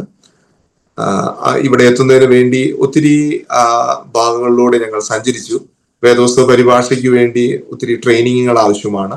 ആ ട്രെയിനിങ് നടന്നുകൊണ്ടിരിക്കുന്ന സമയത്ത് ഏതാണ്ട് 3 മാസത്തോളമുള്ള ട്രെയിനിങ്ങിൽ എവിടേക്ക് പോകണമെന്നുള്ള ഒരു വലിയ ആശങ്കയോടെ ഇരിക്കുന്ന സമയമാണ്. ആ ട്രെയിനിങ് ഒരു 3 മാസം എന്ന് പറഞ്ഞാൽ വളരെ ഹെക്റ്റിക് ആയിട്ടുള്ള ഒരു ട്രെയിനിങ് ആണ്. അതിന്റെ അവസാനത്തിൽ നമ്മൾ എവിടേക്ക് പോകണം എന്നുള്ളതിനെ കുറിച്ച് ഡിസിഷൻ എടുക്കേണ്ടത് ആവശ്യമായിരിക്കുന്ന ഒരു സാഹചര്യമാണ്. അതിനുവേണ്ടി പ്രാർത്ഥിച്ചുകൊണ്ടിരിക്കുന്ന സമയത്ത്, വിവാഹത്തിന് മുമ്പാണ്, ദൈവം ഒരു ശബ്ദം കേൾപ്പിപ്പാടെ വന്നു. ബാന്തുവ എന്ന് പറയുന്ന ഒരു ശബ്ദമാണ്. ഞാൻ എന്റെ ഡയറിയിൽ അത് എഴുതി. എന്താണോ എങ്ങനെയാണോ എന്നൊന്നും അറിയില്ലാതെ ഇരുന്ന ഒരു സമയം. പിന്നെ തിരിച്ച് നാട്ടിലേക്ക് വന്നു. അതിനുശേഷം അതുപോലുള്ള ഒരു സഹോദരിയെ അന്വേഷിച്ചു. ദൈവത്തിന്റെ ദയാൽ ഫിലദൽഫിയ ബൈബിൾ കോളേജിൽ പഠിച്ചതാണ് എൻ്റെ വൈഫ്. സഹോദരിക്കും ഇങ്ങനെയുള്ള വില്ലേജ് മിനിസ്ട്രിക്ക് വേണ്ടി വളരെ ആഗ്രഹം ഉണ്ടായിരുന്നത് കൊണ്ട് ഞങ്ങൾ തമ്മിലുള്ള കാഴ്ചയും അങ്ങനെ വിവാഹം 2004 നടന്നു. ആ ജനുവരിയിൽ 2004 നവംബറിലാണ് വിവാഹം നടന്നത്. ജനുവരിയിൽ ഞങ്ങൾ ഛത്തീസ്ഗഡിലേക്ക് പോരുകയാണ് ഉണ്ടായത്. ഇവിടെ വന്നു. ഒരു ട്രാൻസ്ലേഷൻ തുടങ്ങുന്നതിന് വേണ്ടി ഒരു സർവേ എന്ന് പറയുന്ന ഒരു പ്രോഗ്രാം ഉണ്ട്. ആ സർവേയിൽ ആണ് ഈ ലാംഗ്വേജിനെ കുറിച്ചുള്ള വ്യക്തമായ ഒരു ധാരണ ഉണ്ടാകേണ്ടതെന്നത്. ഞാൻ പറയുവാണെങ്കിൽ ആദ്യമായിട്ട് ലോകത്തോട് മിഷണറിമാരാണ് ഈ ലാംഗ്വേജ് ഉണ്ട് എന്ന് പറയുവാണ്ട് വന്നത്. കാരണം അതുവരെയും വേറൊരു ലാംഗ്വേജിന്റെ ഭാഗമായിട്ടായിരുന്നു. മധ്യപ്രദേശിന്റെ ഭാഗത്തു നിന്നാണ് ഛത്തീസ്ഗഡ് ഉണ്ടായത്. അപ്പോൾ അതുവരെയും ഈ ലാംഗ്വേജ് ഒരു ബോലി അല്ലെങ്കിൽ ഭാഷയല്ല എന്നുള്ള രീതിയിലായിരുന്നു സംസാരിച്ചുകൊണ്ടിരുന്നത്. ഗവൺമെന്റ് റെക്കോർഡുകളിലും അങ്ങനെയായിരുന്നു. എന്നാൽ ഞങ്ങൾ ഈ 3 സ്റ്റേറ്റുകളിലും സർവേ നടത്തി അതിൻ്റെതായ വാക്കുകൾ കണ്ടുപിടിച്ചു. അതിൻ്റെതായ ഗ്രാമറും ഫൊണോളജിയും അത് എല്ലാ ഒത്തിരി പ്രോസസ് ഉണ്ട്. അതിലൂടെ ഇതൊരു പക്ക ലാംഗ്വേജ് ആണെന്നു. ആ ലാംഗ്വേജിലേക്ക് അവർക്ക് ആവശ്യമായ ഭാഷ വികസനത്തിന് വേണ്ട കാര്യങ്ങൾ വേണമെന്നും ലാംഗ്വേജിലേക്കുള്ള അവരുടെ ആറ്റിറ്റ്യൂഡും അവരുടെ ആ സ്നേഹവും എല്ലാം ഈ ഭാഷയിൽ ദൈവവചനം പരിഭാഷപ്പെടുത്തണമെന്നുള്ള ഒരു റിക്വയർമെന്റ് വരുമായിട്ട് വന്നു. അത് ഒത്തിരി സയന്റിഫിക് ആയിട്ടുള്ള ഒരു റിസർച്ചും കൂടിയാണ് നടക്കുന്നത്. അതിനുശേഷമാണ് ഞങ്ങൾ അതിലേക്ക് പോകുവാൻ വേണ്ടി തീരുമാനിച്ച് 2005 ഞങ്ങൾ പ്രതാപ്പൂർ എന്ന് പറയുന്ന സ്ഥലത്ത് ഒരു വീട് വാടകയ്ക്കെടുത്ത് അതിനടുത്തുള്ള പല വില്ലേജുകളിൽ പോകാൻ ദൈവം സഹായിച്ചു. ആദ്യത്തെ ഒരു 6-7 വർഷത്തോളം ഭാഷ പഠിക്കുക എന്നുള്ളതാണ് ഏറ്റവും പ്രധാനപ്പെട്ട ഒരു കാര്യം. അതിനുവേണ്ടി ഞങ്ങൾ വളരെ ശ്രമിച്ചു. അതിനുവേണ്ടി അവരോടൊപ്പം താമസിക്കണം. അതിനുവേണ്ടി പലരോടും ട്രൈബൽ ആളുകളോട് ചോദിച്ചു. അവരൊന്നും അംഗീകരിച്ചില്ല. പക്ഷെ ഒരു താറാപ്പാനി എന്ന് പറയുന്ന ഒരു വില്ലേജിലെ ഹെഡ്മാൻ അദ്ദേഹം പറഞ്ഞു, ഞങ്ങളുടെ ഭാഷയ്ക്ക് വേണ്ടി നിങ്ങൾ വന്നതുകൊണ്ട് ഞങ്ങൾ കുറച്ച് സ്ഥലം തരാം, അല്ലെങ്കിൽ ഞങ്ങളോട് പാർക്കാൻ അനുവദിക്കാം. ഈ ട്രൈബ് എന്ന് പറയുന്നത് കുറച്ച് പ്രൊട്ടക്റ്റഡ് ആണ്. പുറമേ നിന്നുള്ള ആളുകൾക്ക് ചെല്ലുവാനും പോവാനും ഒന്നും അധികം സ്വാതന്ത്ര്യമില്ലാത്തൊരു ട്രൈബൽ ലാംഗ്വേജ് ആണ്. ഞങ്ങൾ അവിടെ പല പ്രാവശ്യം ചെന്നു. ഞങ്ങൾക്കപ്പോ 2005 ഒരു കുഞ്ഞുണ്ടായി. കുഞ്ഞൊക്കെ ആയിട്ട് ചെന്നപ്പോ അവർക്ക് മനസ്സിലായി അവരെ സ്നേഹിക്കാനാണ്, അല്ലെങ്കിൽ അവരെ ചതിക്കാനോ വഞ്ചിക്കാനോ അല്ല എന്നുള്ള ഒരു ആഗ്രഹം അല്ലെങ്കിൽ ഒരു ധാരണ അവർക്ക് ഉണ്ടാകാണ്ട് വന്നു. അവർ ഞങ്ങളുടെ കുഞ്ഞുങ്ങളെ എടുത്തുകൊണ്ട് അവരുടെ കൂട്ടങ്ങളിലേക്കൊക്കെ പോകുമ്പോഴൊക്കെ ഒത്തിരി സംശയങ്ങളും വ്യതകളും മനസ്സിലുണ്ടായിരുന്നു. കാരണം വളരെ അല്പവസ്ത്രധാരികളായിരുന്നു ഈ ആളുകൾ. അതുമാത്രമല്ല, ഇവർ താമസിക്കുന്ന മണ്ണ് പോലുള്ള കുടിലുകളിലാണ്. വഴി ഒരു ഒറ്റയടി പാതയാണ്. ബൈക്ക് മാത്രമേ പോവുകയുള്ളൂ. ഒരു വലിയ ഫോറസ്റ്റ്, അതിന്റെ നടുവിലോട് ഒഴുകുന്ന നദി, ഇതിന്റെ എല്ലാം നടുക്കാണ് അവരുടെ ഈ വില്ലേജ് ഉള്ളത്. അപ്പോ ഇവര് വളരെയധികം മദ്യപിച്ചും, പെണ്ണുങ്ങളും ആണുങ്ങളും എല്ലാം മദ്യപിക്കുന്ന ഒരു രീതിയാണ് ഇവരുടേത്. കുഞ്ഞിനെ എല്ലാം എടുത്തുകൊണ്ട് പോകുമ്പോഴും ഞങ്ങൾ സ്വതന്ത്രമായി അവർക്ക് കൊടുത്തു. അത് അവരെ വളരെയധികം ചിന്തിപ്പിച്ചു. കാരണം പുറമേ നിന്ന് ആരും കുഞ്ഞുങ്ങളെ ഒന്നും അവർക്ക് കൊടുക്കാറില്ല. എന്റെ മൂത്ത മോന്റെ പേര് ഏവൽ എന്നാണ്. അവൻ സന്തോഷത്തോട് അവരുടെ കൂടെ പോയി. ഞങ്ങൾ പിന്നെ അവനെ അന്വേഷിച്ച് ചെന്നപ്പോ കൂട്ടം കൂടി കുടിക്കുന്ന, അല്ലെങ്കിൽ ലോക്കലായിട്ട് ധാരു എന്ന് പറയുന്ന ഒരു ചാരായം ഉണ്ടാക്കുന്ന വീടുകളാണ് അവിടെ ഉള്ളത്. അവരത് കുടിച്ച് ഒത്തിരി സന്തോഷിച്ച് കുറെ ആളുകൾ മതിമറന്ന് ഇങ്ങനെ അവിടെ എല്ലാം കിടക്കുന്നു. അതിന്റെ ഇടയിലാണ് കുഞ്ഞിരിക്കുന്നത്. ഞങ്ങൾ ഓടിപ്പോയി കുഞ്ഞിനെ എടുത്തു. അപ്പോഴേക്കും അവർക്ക് ഞങ്ങളോടുള്ള ആ ഒരു ബന്ധം കൂടുവാനിട വന്നു. വീണ്ടും പല പ്രാവശ്യം ചെന്നപ്പോഴാണ് അവരോട് ഈ കാര്യം പറഞ്ഞപ്പോൾ ഒരു ഒഴിഞ്ഞു കിടക്കുന്ന ഒരു വീടുണ്ട്, ആ വീട്ടിൽ നിങ്ങൾക്ക് താമസിക്കാം. അവര് തന്നെ അത് ക്രമപ്പെടുത്തി അത്യാവശ്യം തറയെല്ലാം അന്ന് ചാണകം മെഴുകിയ തറകളാണ്, അതെല്ലാം റെഡിയാക്കി ഓടിട്ട വീട്, മണ്ണുകൊണ്ട് പണിത വീട്. ഞങ്ങൾക്ക് അതൊരു കൊട്ടാരം പോലെയായിരുന്നു. കാരണം ഈ ആഗ്രഹത്തോടെ ചെന്നപ്പോ അവിടെ താമസിക്കാനുള്ള അവസരങ്ങൾ അവർ തന്നല്ലോ എന്നുള്ളത് വളരെ സന്തോഷത്തോടെ ഞങ്ങൾ ദൈവത്തെ സ്തുതിച്ചു. സുവിശേഷ പ്രവർത്തനമോ അല്ലെങ്കിൽ ഒരു മിഷണറി പ്രവർത്തനമോ അങ്ങനെയൊന്നും ഞങ്ങൾ പറഞ്ഞില്ല. നിങ്ങളുടെ ഭാഷയിലേക്ക് പുസ്തകങ്ങൾ ഉണ്ടാക്കുക, നിങ്ങളുടെ ഭാഷയ്ക്ക് എഴുത്ത് ഭാഷ ഉണ്ടാക്കുക, നിങ്ങൾക്ക് സാക്ഷരത ഉണ്ടാക്കുക എന്നുള്ള ഒരു കാര്യമാണ് ആദ്യമായി അവരോട് പറഞ്ഞത്. അങ്ങനെ ഇരിക്കുന്ന സമയത്ത് തന്നെ അവരുമായിട്ടുള്ള നല്ല സ്നേഹബന്ധത്തിലാകുവാൻ ദൈവം സഹായിച്ചു. പിന്നീട് ഏതാണ്ട് 6-7 മാസത്തോളമായി അപ്പോഴേക്കും അവർക്ക് ഞങ്ങളോടുള്ള നല്ല ബന്ധങ്ങൾ ഉണ്ടാകുവാൻ ഇട വന്നു. പ്രാഥമിക സൗകര്യങ്ങൾ ഒന്നും ഇല്ലാത്ത ഒരു ഗ്രാമമായിരുന്നു അത്. ഇലക്ട്രിസിറ്റി ഉണ്ടായിരുന്നില്ല. എല്ലാത്തിനും വെള്ളത്തിന് വേണ്ടിയെല്ലാം ഒത്തിരി ദൂരെ പോകണം, ബക്കറ്റിൽ വെള്ളം എടുത്ത് വരണം. അങ്ങനെയൊക്കെയുള്ള ഒരു പ്രാഥമിക സമയങ്ങൾ ബുദ്ധിമുട്ടുകളാണ്. എങ്കിലും ഞങ്ങൾക്ക് അത് അത്ര വലിയ ബുദ്ധിമുട്ടായി തോന്നിയില്ല. കാരണം അതുപോലുള്ള സാഹചര്യങ്ങളായിരുന്നു. വീട്ടിലേക്കുള്ള കമ്മ്യൂണിക്കേഷൻ ഒന്നുമില്ല. ഇടയ്ക്ക് ടൗണിലുള്ള കടയിൽ വന്നാണ് ഞങ്ങൾ ഫോൺ ചെയ്യുന്നത്. അങ്ങനെയൊക്കെയുള്ള ഒരു സമയമായിരുന്നു. ഇവിടെ നക്സലിസം ഒരു വളരെ റെലവന്റ് ആയിട്ടൊരു സമയമായിരുന്നു ആ സമയത്ത്. ഞങ്ങൾ വരുന്ന സമയത്ത് തന്നെ ഒരു ബാങ്ക് മാനേജറെ പബ്ലിക്കായിട്ട് വിടുവിച്ചു കൊന്നു. അങ്ങനെയൊക്കെയുള്ള സംഭവങ്ങൾ നടന്ന ഒരു സമയത്താണ് ഞങ്ങൾ വരുന്നത്. പക്ഷേ ഞങ്ങളെ ദൈവം കാത്തു എന്ന് ഇപ്പോൾ പറയാൻ സാധിക്കും. കാരണം ദൈവത്തിനൊരു ഉദ്ദേശം ഉണ്ടെങ്കിൽ തീർച്ചയായും ദൈവം അതിലേക്ക് നയിക്കും. ഛത്തീസ്ഗഡിൽ നിന്ന് ജാർഖണ്ഡിലേക്ക് പോകുന്ന വഴിയിൽ ഒരു വില്ലേജ് ഞങ്ങൾ സർവേ ചെയ്തപ്പോഴാണ്, ആ വില്ലേജിന്റെ പേര് ബാന്തുവ എന്നാണ്. അപ്പോഴാണ് എനിക്ക് പഴയ ആ ഓർമ്മ മനസ്സിലേക്ക് വന്നത്, ദൈവം സംസാരിച്ച ആ വാക്കുകൾ.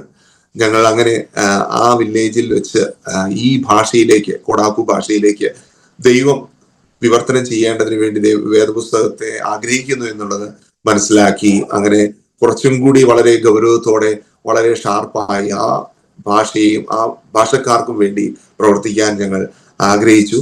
തുടക്കം മുതൽ ഭാഷ പഠിക്കുക എന്നുള്ളത് വളരെ ബുദ്ധിമുട്ടുള്ള കാര്യമായതുകൊണ്ട് പലപ്പോഴും അത് നിർത്തി പോകുമോ അല്ലെങ്കിൽ സ്റ്റോപ്പ് ആകുമോ എന്നൊക്കെ മനസ്സിൽ ഒത്തിരി വ്യഥകളുണ്ടായിരുന്നു.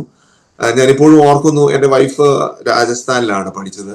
അതുകൊണ്ട് ഹിന്ദി ഒരുവിധം നന്നായിട്ട് അറിയാം. ഞാൻ ആദ്യമായിട്ടാണ് ഈ ഇതുപോലുള്ള ഗ്രാമങ്ങളിലേക്ക് ചെന്ന് താമസിക്കുന്നത്. എനിക്ക് ഹിന്ദി ഒട്ടും അറിയില്ലായിരുന്നു. അവരോടൊന്നും തന്നെ സംസാരിക്കാൻ സാധിക്കാത്തപ്പോൾ അവർ പറയും, നിനക്ക് ഒരിക്കലും ഈ ഭാഷ പഠിക്കാൻ പറ്റില്ല, എന്നാൽ നിന്റെ ഭാര്യ ഭാഷയൊക്കെ പഠിക്കും.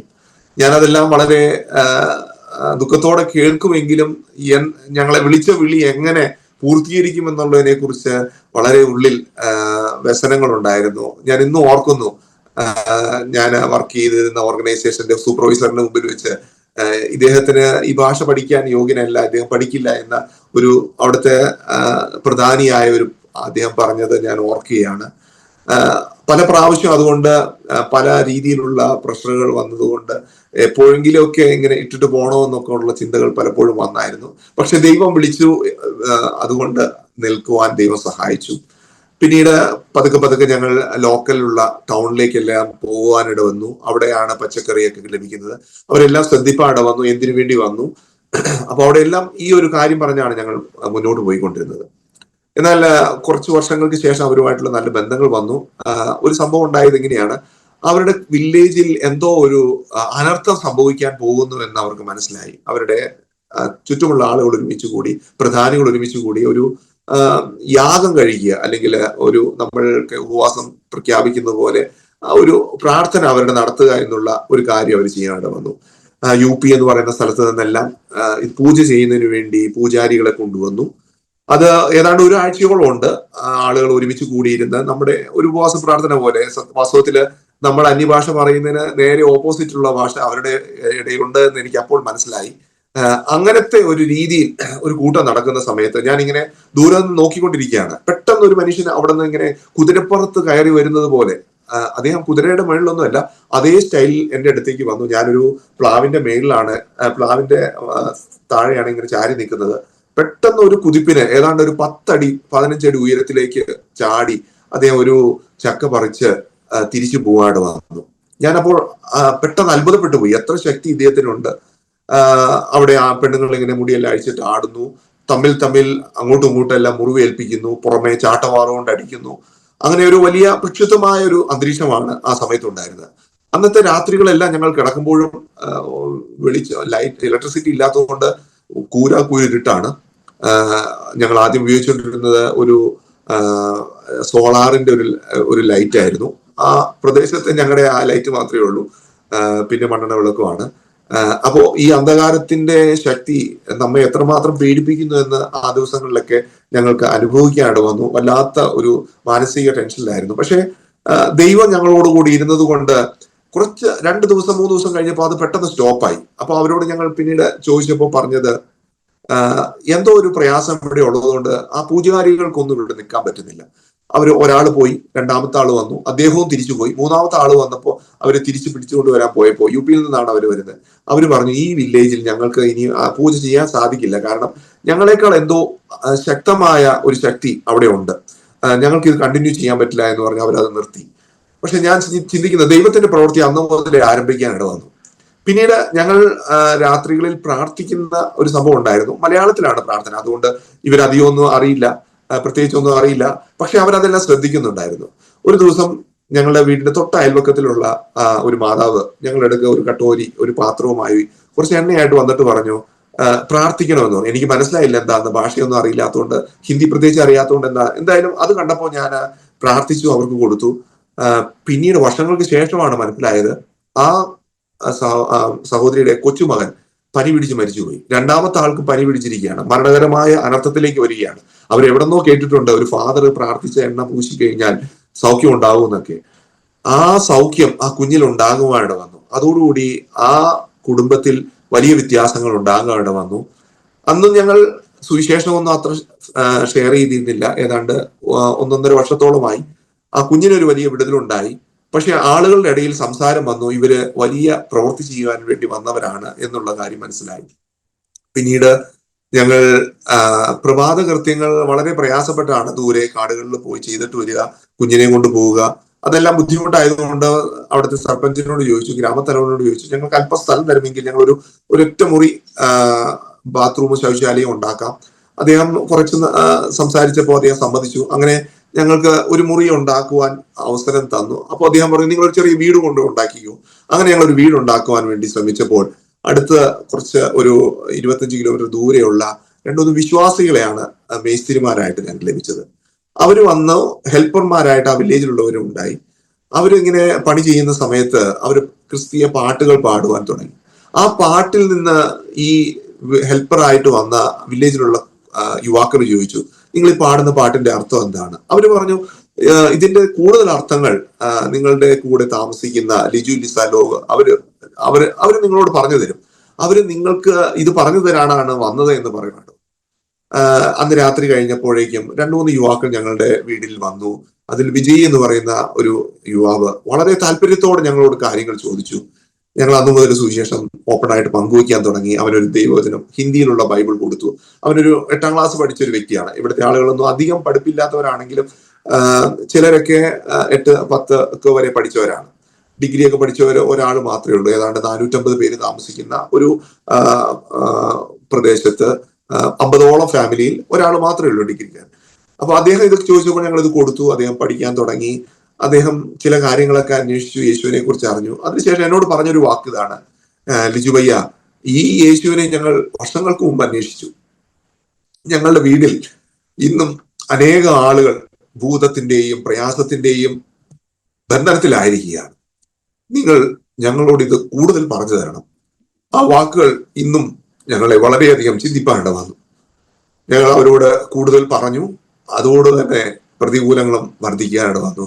എന്നാൽ ആ വില്ലേജുകാരിലോട് ഉണ്ടായ സ്നേഹവും, എൻ്റെ മകൻ ഏബലാണ്, ഏബൽ അപ്പാത്ത്, ഏബലിന്റെ പിതാവ് എന്നാണ് ഇവരെന്നെ അഡ്രസ് ചെയ്യുന്നത്, ഏബൽ അപ്പാത്ത് നോടുള്ള സ്നേഹവും ഒക്കെ വന്നപ്പോഴേക്കും കുറച്ച് ആളുകൾ എതിർക്കാൻ തുടങ്ങി. എന്നാൽ കുറച്ച് ആളുകൾ സഹകരിക്കാൻ തുടങ്ങി. ഈ 5 യുവാക്കൾ ഞങ്ങൾക്ക് വേണ്ടി നിന്നു. അപ്പോഴേക്കും ടൗണിൽ ഏതാണ്ട് 5 കിലോമീറ്റർ മാറിയാണ് ടൗൺ. അവിടെ പോയാണ് എല്ലാ കാര്യങ്ങളും വാങ്ങിക്കുന്നത്. ആഴ്ചയിൽ ഒരിക്കലുള്ള മാർക്കറ്റിൽ നിന്നാണ് സബ്ജി വാങ്ങിക്കുന്നത്, പച്ചക്കറികൾ വാങ്ങിക്കുന്നത്, അരികളെല്ലാം വാങ്ങിക്കുന്നത്.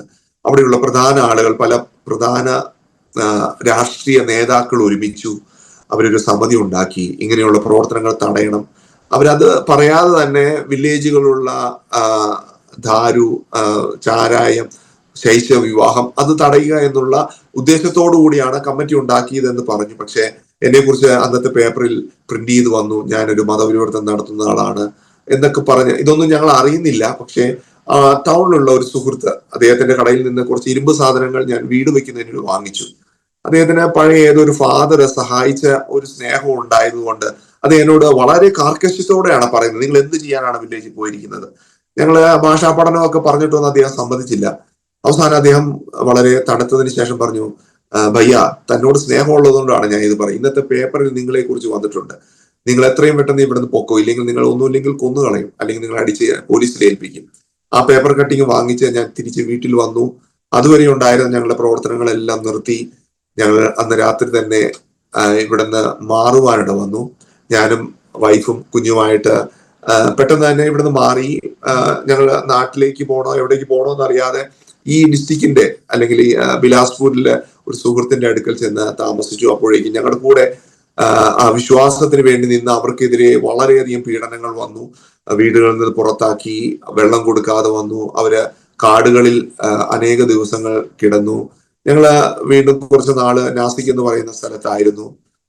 പിന്നീട് ഞങ്ങൾ ഏതാണ്ട് 2 മാസം കഴിഞ്ഞപ്പോൾ ദൈവത്തിന്റെ ആത്മാവിന്റെ വലിയ ഒരു പ്രേരണയോടുകൂടി ഞങ്ങൾ തിരിച്ചു വരുവാനായിട്ട് വന്നു. അന്ന് ദൈവം സംസാരിച്ച വാക്കാണ് എസ്കേൽ പ്രവചനം 47 അധ്യായത്തിൽ 9 വാക്യത്തിൽ ഇങ്ങനെ പറയുന്നുണ്ടല്ലോ, എന്നാൽ ഈ നദി ചെല്ലുന്നിടത്തൊക്കെയും ചലിക്കുന്ന പ്രാണികൾ ഉണ്ടാകും. ഈ വെള്ളം അവിടെ വന്നതുകൊണ്ട് ഏറ്റവും വളരെ മത്സ്യമുണ്ടാകും. ഈ നദി ചെന്ന് ചേരുന്നിടത്തൊക്കെയും അത് പഥ്യമായിട്ട് സകലതും ജീവിക്കും. ഈ വാക്കുകൾ ഞങ്ങളോട് ദൈവാത്മാവ് ഒരു പ്രോമിസ് ആയിട്ട് തരുവാനായിട്ട് വന്നു. ഞങ്ങൾ ആ വാക്തത്വത്തെ പിടിച്ചുകൊണ്ട് തിരിച്ച് ഞങ്ങൾ വീണ്ടും ഈ വില്ലേജിലേക്ക് വന്നു. സ്ഥിതികൾ വളരെ മാറി. കാരണം ഞങ്ങൾക്കെതിരെയുള്ള പല രാഷ്ട്രീയ പാർട്ടികളായതുകൊണ്ട് അവർക്ക് ഒരുമിച്ച് നിൽക്കാൻ സാധിച്ചില്ല. അവര് ശിഥിലമായി പോയി. അതിലൊരു രാഷ്ട്രീയ പാർട്ടി അവർ ഞങ്ങളോട് പറഞ്ഞു, നിങ്ങൾക്ക് ഇനി എന്തെങ്കിലും പ്രശ്നം ഉണ്ടെങ്കിൽ നിങ്ങളോടുകൂടെ ഞങ്ങൾ ഉണ്ടാകും, നിങ്ങൾ ഇനി ഓടിപ്പോകേണ്ട ആവശ്യമില്ല എന്ന് പറയാണ്ട് വന്നു.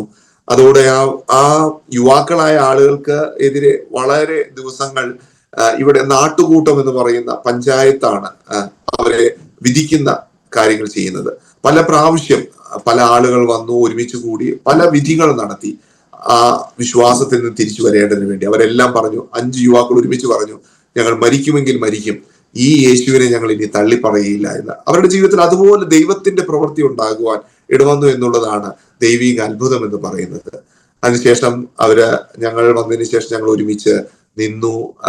വീണ്ടും ഞങ്ങൾ ഭാഷാ പഠനം തുടർന്നു. അതോടൊപ്പം തന്നെ പ്രാർത്ഥനയും നടത്തുവാൻ ദൈവം സഹായിച്ചു. അതൊരു വലിയ അനുഗ്രഹമായി തീരുവാനായിട്ട് വന്നു. ഏതാണ്ട് 10-25 കിലോമീറ്റർ അല്ലെങ്കിൽ ഒരു 50 കിലോമീറ്റർ ചുറ്റളവിൽ ഒരു സഭയോ ഒരു കൂട്ടായ്മയോ ഒന്നും ഇല്ലാത്ത ഒരു ദേശമായിരുന്നു അത്. എന്നാൽ ഈ പ്രവർത്തനങ്ങൾ താറാപ്പാനി എന്ന് പറയുന്ന ആ വില്ലേജിൽ തുടങ്ങുവാനിട വന്നതുകൊണ്ട് വലിയൊരു ദൈവപ്രവൃത്തി അവിടെ ആരംഭിക്കാനിട വന്നു. ആ ദൈവപ്രവൃത്തി പിന്നീട് വളരുവാനിട വന്നു. അവരുടെ 5 യുവാക്കളുടെ കുടുംബങ്ങൾ വിശ്വാസത്തിലേക്ക് വന്നു. അവർക്ക് പ്രതികൂലങ്ങൾ ഒത്തിരി ഉണ്ടായി. പിന്നീട് ദൈവത്തിന്റെ ദയ കൊണ്ട് ഞങ്ങളുടെ ട്രാൻസ്ലേഷന്റെ കാര്യത്തിൽ 2014 ഒരു പുസ്തകം അവരുടെ ഭാഷയിലേക്ക് പ്രിന്റ് ചെയ്ത് കൊടുക്കാനാണ് വന്നു. അതാണ് ആദ്യത്തെ പുസ്തകം അവരുടെ ഭാഷയിൽ ഉണ്ടായത്. അവരുടെ ഭാഷയിലുള്ള പുസ്തകം അവർക്ക് കിട്ടിയപ്പോൾ വളരെ സന്തോഷമായി. വളരെ പ്രധാനപ്പെട്ട ആളുകളെല്ലാം അതിൽ പങ്കെടുത്തു. അങ്ങനെ ഞങ്ങളുടെ പ്രവർത്തനങ്ങൾ വളരെ ഉന്മേഷത്തോടെ ദൈവം മുന്നിലേക്ക് നയിക്കുവാനിട വന്നു. പിന്നീട് അവർക്ക് പാട്ടും ഡാൻസും എല്ലാം വളരെ പ്രധാനമാണ്. അതുകൊണ്ട് ആ ഭാഷയിൽ പാട്ടുകൾ എഴുതാനും പാട്ട് ട്രാൻസ്ലേറ്റ് ചെയ്യാനും അത് റെക്കോർഡ് ചെയ്യാനും അത് അവരുടെ ഭാഷയിലേക്ക് ഒരു CD-യിലാക്കിയൊക്കെ കൊടുക്കാനൊക്കെ ദൈവം സഹായിച്ചു. അതെല്ലാം അവർക്ക് വളരെയധികം സന്തോഷം ചെയ്തു. കാരണം അവിടുത്തെ പ്രായമായവർ പറയും, ഞങ്ങളുടെ കുഞ്ഞുങ്ങൾക്ക് ഈ ഭാഷ കൈവിട്ടു പോകുമോ എന്ന് ഞങ്ങൾ ഭയപ്പെടുന്നു. ഈ ഭാഷയിൽ ഞങ്ങളുടെ പാട്ടും ഞങ്ങളുടെ ഡാൻസും ഒക്കെ കൊടുത്താൽ അത് എന്നേക്ക് നിൽക്കും. നിങ്ങൾ ചെയ്ത ഒരു വലിയ പ്രവൃത്തിയാണ് എന്ന് പറയുവാണ്ട് വന്നു. പലപ്പോഴും അത് കേൾക്കുമ്പോഴൊക്കെ എനിക്ക് സന്തോഷം തോന്നുവാണ്ട് വരുന്നുണ്ട്. കാരണം മിഷണറിമാരാണ് ഒരു സംസ്കാരത്തെ നിലനിർത്തുന്നത്. വലിയ പ്രതിഫലമൊന്നും നോക്കാതെ ഒരു ഭാഷയ്ക്ക് വേണ്ടിയും അവരുടെ സംസ്കാരത്തിന് വേണ്ടിയും വളരെയധികം അക്ഷരാർത്ഥം പ്രവർത്തിക്കുന്ന പ്രവർത്തനത്തിന്റെ ഒരു റിസൾട്ടാണ് ആ കാണുന്നത്. വാസ്തവത്തിൽ ഓരോ ഭാഷയ്ക്കും അതിന്റെ നിലനിൽപ്പ് ഉണ്ടാകുന്നത് അവിടെ പ്രവർത്തിക്കുന്ന ഇതുപോലുള്ള ആളുകളുടെ പ്രവർത്തനം കൊണ്ടാണ്. പിന്നീട് അവർക്ക് അത് പല സ്ഥലങ്ങളിൽ കൊണ്ടുപോകാണ്ട് വന്നു. അതുപോലെ തന്നെ ഞങ്ങൾ ചില വേദപുസ്തക സ്റ്റോറികൾ, അവരുടെ തന്നെ കുറെ സ്റ്റോറികൾ എല്ലാം അവരുടെ ഭാഷയിലേക്ക് റെക്കോർഡ് ചെയ്ത് ചില ഓഡിയോ ഫോം ആക്കി ഇൻസ്ട്രുമെന്റുകളാക്കി എല്ലാം കൊടുക്കേണ്ട വന്നു. ഇതെല്ലാം ഇവര് പല വീടുകളിൽ പോകുമ്പോൾ, ഇവരുടെ അതിഥിയായിട്ട് പാർക്കുന്ന വീടുകളിൽ പോകുമ്പോൾ, ഇവരുടെ റിലേറ്റീവ്സിന്റെ വീട്ടിൽ പോകുമ്പോൾ ഇവർ തമ്മിൽ സംസാരിക്കും. അപ്പോൾ അവർ പറഞ്ഞൊരു കാര്യമാണ്, ഇത് ഞങ്ങളുടെ ഭാഷയിലുള്ള ഒരു കഹാനിയാണ്, അല്ലെങ്കിൽ കഥയാണ്. ഈ കഥ ഞങ്ങളുടെ പൂർവികന്മാർ ആരോ പറഞ്ഞതാണ്. അവരുടെ കഥയായി സ്വീകരിക്കാൻ തക്കവണ്ണം അത് വലിയൊരു ദൈവപ്രവൃത്തിയായിരുന്നു. അനേക ഗ്രാമങ്ങളിലേക്ക് ദൈവവചനത്തിന്റെ കഥകൾ എത്തുവാനിട വന്നു. അത് പിന്നീട് ദൈവസഭ ഉടലെടുക്കുവാനുള്ള ഒരു വിത്തായി മാറുവാൻ ഇടവന്നു എന്നുള്ളതാണ് വലിയ അത്ഭുതകരമായ ഒരു കാര്യം. അങ്ങനെ കഥകളിലൂടെയും പാട്ടുകളിലൂടെയും എല്ലാം അവരുടെ ഭാഷയിലേക്ക് ദൈവം പ്രവർത്തനങ്ങൾ തുടങ്ങി. അതിൻ്റെ ഇടയിൽ ഞങ്ങൾ ജീസസ് ഫിലിം അവരുടെ ഭാഷയിലേക്ക് ട്രാൻസ്ലേറ്റ് ചെയ്യുവാൻ ദൈവം സഹായിച്ചു. അത് അവരുടെ ജീവിതത്തിൽ യേശുവിന്റെ ചരിത്രത്തെ മനസ്സിലാക്കാൻ, പ്രത്യേകിച്ച് വിശ്വാസികൾക്ക് യേശുവിന്റെ ചരിത്രത്തെയും സ്വഭാവത്തെയും മനസ്സിലാക്കുവാൻ വളരെ സഹായിച്ചു. അവരുടെ വളരെ ഹ്രസ്വമായ മനസ്സിനെ ബ്രോഡായിട്ട് ചിന്തിക്കുവാനും യേശുവിന്റെ ജീവിത രീതിയെ കുറിച്ച് മനസ്സിലാക്കുവാനൊക്കെ അവർക്ക് അത് സഹായിച്ചു എന്നുള്ളത് വലിയ സന്തോഷത്തോടെ ഓർക്കുന്നു. ഈ ആളുകൾ ജാർഖണ്ഡിലുള്ളത് കുറുവ എന്നുള്ള പേരിലാണ്, യു പിയിലുള്ളത് കുറുവ എന്നുള്ള പേരിലാണ്. അപ്പോൾ ഈ കൊടാക്കു എന്ന് പറയുന്ന ഭാഷ ഛത്തീസ്ഗഡിൽ മാത്രം ഏതാണ്ട് 100,000-ഓളം പേര് ആളുകൾ സംസാരിക്കുന്ന ഒരു ഭാഷയാണ്. ഏതാണ്ട് 11% ഇവരുടെ ലിറ്ററസി എന്ന് പറയുന്നത്. നമ്മുടെ കേരളം 100% ലിറ്ററസി ഉള്ള ഒരു സാഹചര്യത്തിലാണ്. അത്യാവശ്യം എഴുതുവാൻ വായിക്കുവാൻ മാത്രം അറിയുന്ന ഒരു ആളുകളാണ്. ഇവരുടെ സ്ത്രീകളെ സംബന്ധിച്ചോളം പുറമേയുള്ള ആളുകളുമായിട്ടൊന്നും അധികം ബന്ധങ്ങളില്ല. അവര് ഭാഷ അതുകൊണ്ട് അവരുടേതായ ഭാഷകൾ മാത്രമേ സംസാരിക്കുകയുള്ളൂ. പഠനത്തിന് പോകുന്ന കുഞ്ഞുങ്ങൾക്കാണ് ഹിന്ദി അത്യാവശ്യം അറിയുന്നത്. അടുത്ത ലാംഗ്വേജ് സാദരി എന്ന് പറയുന്ന ഭാഷയാണ്. അതാണ് ഇവരുടെ മാർക്കറ്റിലൊക്കെ ഉപയോഗിക്കുന്ന ഭാഷ. അവരുടെ മാതൃഭാഷ എന്ന് പറയുന്നത് കൊടാക്കു ആണ്. അതിലൂടെയാണ് ഇവരുടെ വീട്ടുകളിൽ സംസാരിക്കുന്നതും അവരുടെ വില്ലേജിൽ സംസാരിക്കുന്നതുമായ ഭാഷ. പല വില്ലേജുകളിൽ ഞങ്ങൾ പോകുവാനും ഈ കാര്യങ്ങളെ കുറിച്ചൊക്കെ പറയുവാനൊക്കെ ദൈവം അതുമൂലം സഹായിച്ചു. ആ വില്ലേജിലേക്ക്, ഞങ്ങൾ താമസിച്ച വില്ലേജിലേക്കുള്ള യാത്ര ഒരു ഒറ്റയടിയ പാതയായിരുന്നു. പിന്നീട് അതൊരു വലിയ 4 വീലർ പോകുന്ന പാതയായി മാറി. പിന്നീട് കുറച്ച് നാൾ കഴിഞ്ഞപ്പോ ഇലക്ട്രിസിറ്റി വരുവാനിട വന്നു. ഞങ്ങൾ വെള്ളത്തിന് വേണ്ടി വളരെയധികം കഷ്ടപ്പെട്ടു. ബോർവെൽ അവിടെ വരുവാനിട വന്നു. വെള്ളത്തിന്റെ വളരെ ദൗർബല്യത വേനൽക്കാലങ്ങളിൽ ഉണ്ടായിരുന്നു, അത് മാറുവാനിട വന്നു. ഗ്രാജുവലായി ദൈവം ആ വില്ലേജിനെ അനുഗ്രഹിപ്പാനിട വന്നു. ഒരു സംഭവം ഇതാണ്, ഒരു ദിവസം സുപ്രഭാതത്തിൽ ഒരു പാമ്പിനെ കൊന്ന ഒരു സംഭവം കണ്ടുകൊണ്ടാണ് ഞങ്ങൾ ചെല്ലുന്നത്. ആ ദേശത്തൊക്കെ പാമ്പിന്റെ വളരെ ശല്യമുള്ള ഒരു പ്രദേശമാണ്. എന്നാൽ ഞങ്ങൾ പിന്നീട് അനേക വർഷങ്ങൾ 7 വർഷത്തോളം അവിടെ താമസിച്ചു. പിന്നീട് കുഞ്ഞുങ്ങൾ പഠനത്തോടനുബന്ധിച്ച് അംബികാപുരം ടൗണിലേക്ക് വന്നു. ഈ കാലഘട്ടത്തിലൊന്നും ഒരു പാമ്പ് കടിച്ചതായോ അല്ലെങ്കിൽ അതുമൂലം മരണപ്പെട്ടതായോ ഒരു സംഭവം ഇല്ലാതെ വണ്ണം ആ വില്ലേജിനെ ദൈവം പ്രൊട്ടക്ട് ചെയ്തു എന്നുള്ളത് വലിയൊരു അനുഗ്രഹമായി ഞങ്ങൾ ചിന്തിപ്പാണ്ട് വന്നിട്ടുണ്ട്. കാരണം സാധാരണ രാത്രികളിലും പകലിലും എല്ലാം അതിലൂടെയൊക്കെ യാത്ര ചെയ്യുമ്പോൾ അനേക സംഭവങ്ങൾ ഈ പാമ്പ് കടിയേറ്റ് മരിച്ചതിനെ കുറിച്ചൊക്കെ മറ്റു സ്ഥലങ്ങളിൽ നിന്ന് കേൾക്കുന്നത് ഞാൻ പലപ്പോഴും ഉണ്ടായിട്ടുണ്ട്. എന്നാൽ ഞങ്ങളെ ആ സംഭവത്തോടനുബന്ധിച്ച് അതിലെല്ലാം ദൈവം വലിയ പ്രൊട്ടക്ട് ചെയ്യാണ്ട് വന്നു. അങ്ങനെ അനേക വർഷങ്ങൾ താമസിച്ചു. ഞങ്ങളുടെ ഏറ്റവും വലിയ ലക്ഷ്യം എന്ന് പറയുന്നത് വേദപുസ്തകം അവരുടെ ഭാഷയിൽ കൊടുക്കുക എന്നുള്ളതാണ്. 2020 ആയപ്പോഴേക്കും അവരുടെ ഭാഷയിലേക്ക് ദൈവവചനം ന്യൂ ടെസ്റ്റ്മെന്റ് പ്രിന്റ് ചെയ്ത് കൊടുക്കുവാൻ ദൈവം സഹായിച്ചു. അത് അവരുടെ വചന പഠനത്തിനും അവരുടെ മുമ്പിലേക്കുള്ള യാത്രയ്ക്കെല്ലാം ദൈവ വചനത്തിന്റെ മുന്നിലേക്ക് യാത്രയ്ക്കൊക്കെ ഒത്തിരി സഹായിച്ചു. അതിൻ്റെ ഇടയിൽ അനേക ലിറ്ററസിക്ക് വേണ്ടിയുള്ള കാര്യങ്ങളൊക്കെ ചെയ്യുവാൻ ദൈവം സഹായിച്ചു. ലിറ്ററസിക്ക് വേണ്ടി ഒരു പ്രൈമർ ഞങ്ങൾ അവർക്ക് വേണ്ടി ഉണ്ടാക്കി കൊടുത്തു. അതിനുശേഷം അത് അവരുടെ ഭാഷയിൽ ലേണിംഗ് സെന്റർ എന്ന് പറയുന്ന രീതിയിൽ ചെറിയ ട്യൂഷൻ സെന്റർ പോലെയൊക്കെ ചെയ്യുവാൻ ദൈവം സഹായിച്ചു. ഓഡിയോ മെറ്റീരിയലുകളൊക്കെ റെക്കോർഡ് ചെയ്തും ഒക്കെ അവർക്ക് പല രീതിയിൽ ഡിസ്ട്രിബ്യൂട്ട് ചെയ്യാതെ വന്നു. അപ്പോൾ ഒരു ന്യൂ ടെസ്റ്റ്മെന്റ് പ്രിന്റ് ചെയ്ത് അവരുടെ കയ്യിലേക്ക് എത്തുമ്പോൾ തന്നെ അനേക പ്രവർത്തനങ്ങൾ ഇതിന്റെ ഭാഗമായിട്ട് നടക്കുന്നുണ്ടായിരുന്നു. ലിറ്ററസി ആയിട്ടും ഒറാലിറ്റി എന്ന് പറയുന്ന ഭാഷ കഥയിലൂടെ അവരിലേക്ക് എത്തുന്ന പ്രോഗ്രാം, അതുപോലെ എത്തനോ മ്യൂസിക് കോളേജ് അവരുടെ ഭാഷയിൽ ഒരു പാട്ട് ഉണ്ടാക്കി അല്ലെങ്കിൽ അവരുടെ രീതിയിലുള്ള പാട്ടുകൾ അവരിലേക്ക് എത്തുക.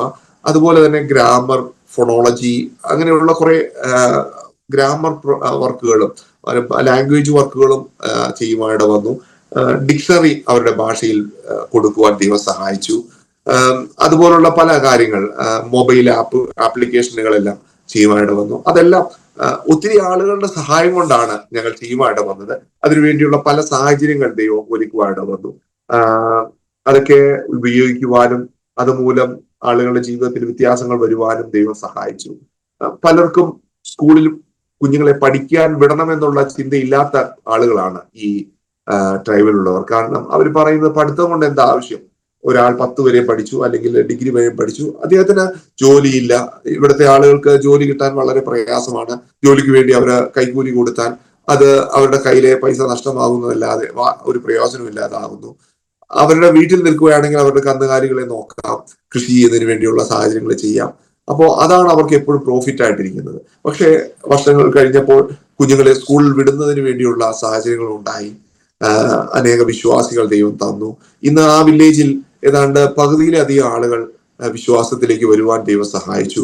അവിടെ ഒരു ചർച്ച് ബിൽഡിംഗ് ഒക്കെ ഉണ്ടാകുവാണ്ട് വന്നു. ചർച്ച് ബിൽഡിംഗ് ഉണ്ടാകുന്നതിന് മുമ്പ് ഞങ്ങൾക്ക് വീണ്ടും പല പ്രശ്നങ്ങളും ഉണ്ടായി. പിന്നീട് അവിടെ താമസിക്കാൻ ഇടവരാതെ വന്നു. ഞങ്ങൾ ഉണ്ടാക്കിയ വീട് സർപ്പഞ്ചിനെ തന്നെ ഞങ്ങൾ തിരിച്ചു കൊടുത്തു. അപ്പോഴേക്കും ഒത്തിരി പ്രയാസപ്പെട്ടാണ് വീട് പണിതെങ്കിലും ഞങ്ങൾ സന്തോഷിക്കുന്ന ഒരു കാര്യം, ദൈവം ഇങ്ങനെയാണ് പറഞ്ഞത്, നിന്റെ വീട് നഷ്ടപ്പെട്ടാൽ എന്താ, എനിക്കൊരു ഭവനം അവിടെ ഉണ്ടായി വന്നല്ലോ എന്ന ഒരു ശബ്ദം, അല്ലെങ്കിൽ ആ ദൈവ ശബ്ദം എന്നെ ഒത്തിരി ബലപ്പെടുത്തി. ദൈവ ഈ ആലയം ആ വില്ലേജിൽ വന്നു.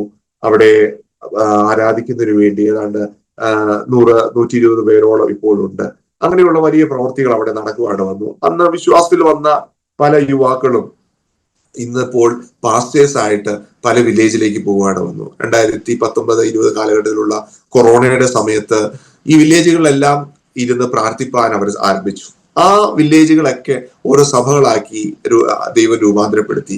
അവിടെ എല്ലാം പോവാൻ വേണ്ടി ഈ വില്ലേജിലുള്ള പല പാസ്റ്റേഴ്സ് ആണ് ഇന്ന് പോകുന്നത്. ഏതാണ്ട് 15ഓളം പാസ്റ്റേഴ്സ് ഞങ്ങളോടുകൂടെ വർക്ക് ചെയ്യുന്നു. ദൈവത്തിന്റെ ദയാൽ ഈ സഭകളെല്ലാം വളരെ ശക്തമായി മുന്നേറുവാൻ ദൈവം സഹായിച്ചു. ഏതാണ്ട് 15-20ഓളം സഭകൾ കൊടാക്കുകളുടെ ഇടയിൽ, കൊടാക്കുകൾ കൂടുന്ന സഭകൾ ഉണ്ടാകുവാൻ ദൈവം സഹായിച്ചു. അവരുടെ ഭാഷയിൽ പാട്ട് പാടാനും അവരുടെ ഭാഷയിൽ അവർക്ക് ടെസ്റ്റ് മണി പറയാനൊക്കെ ദൈവം അവസരം തരുന്നു.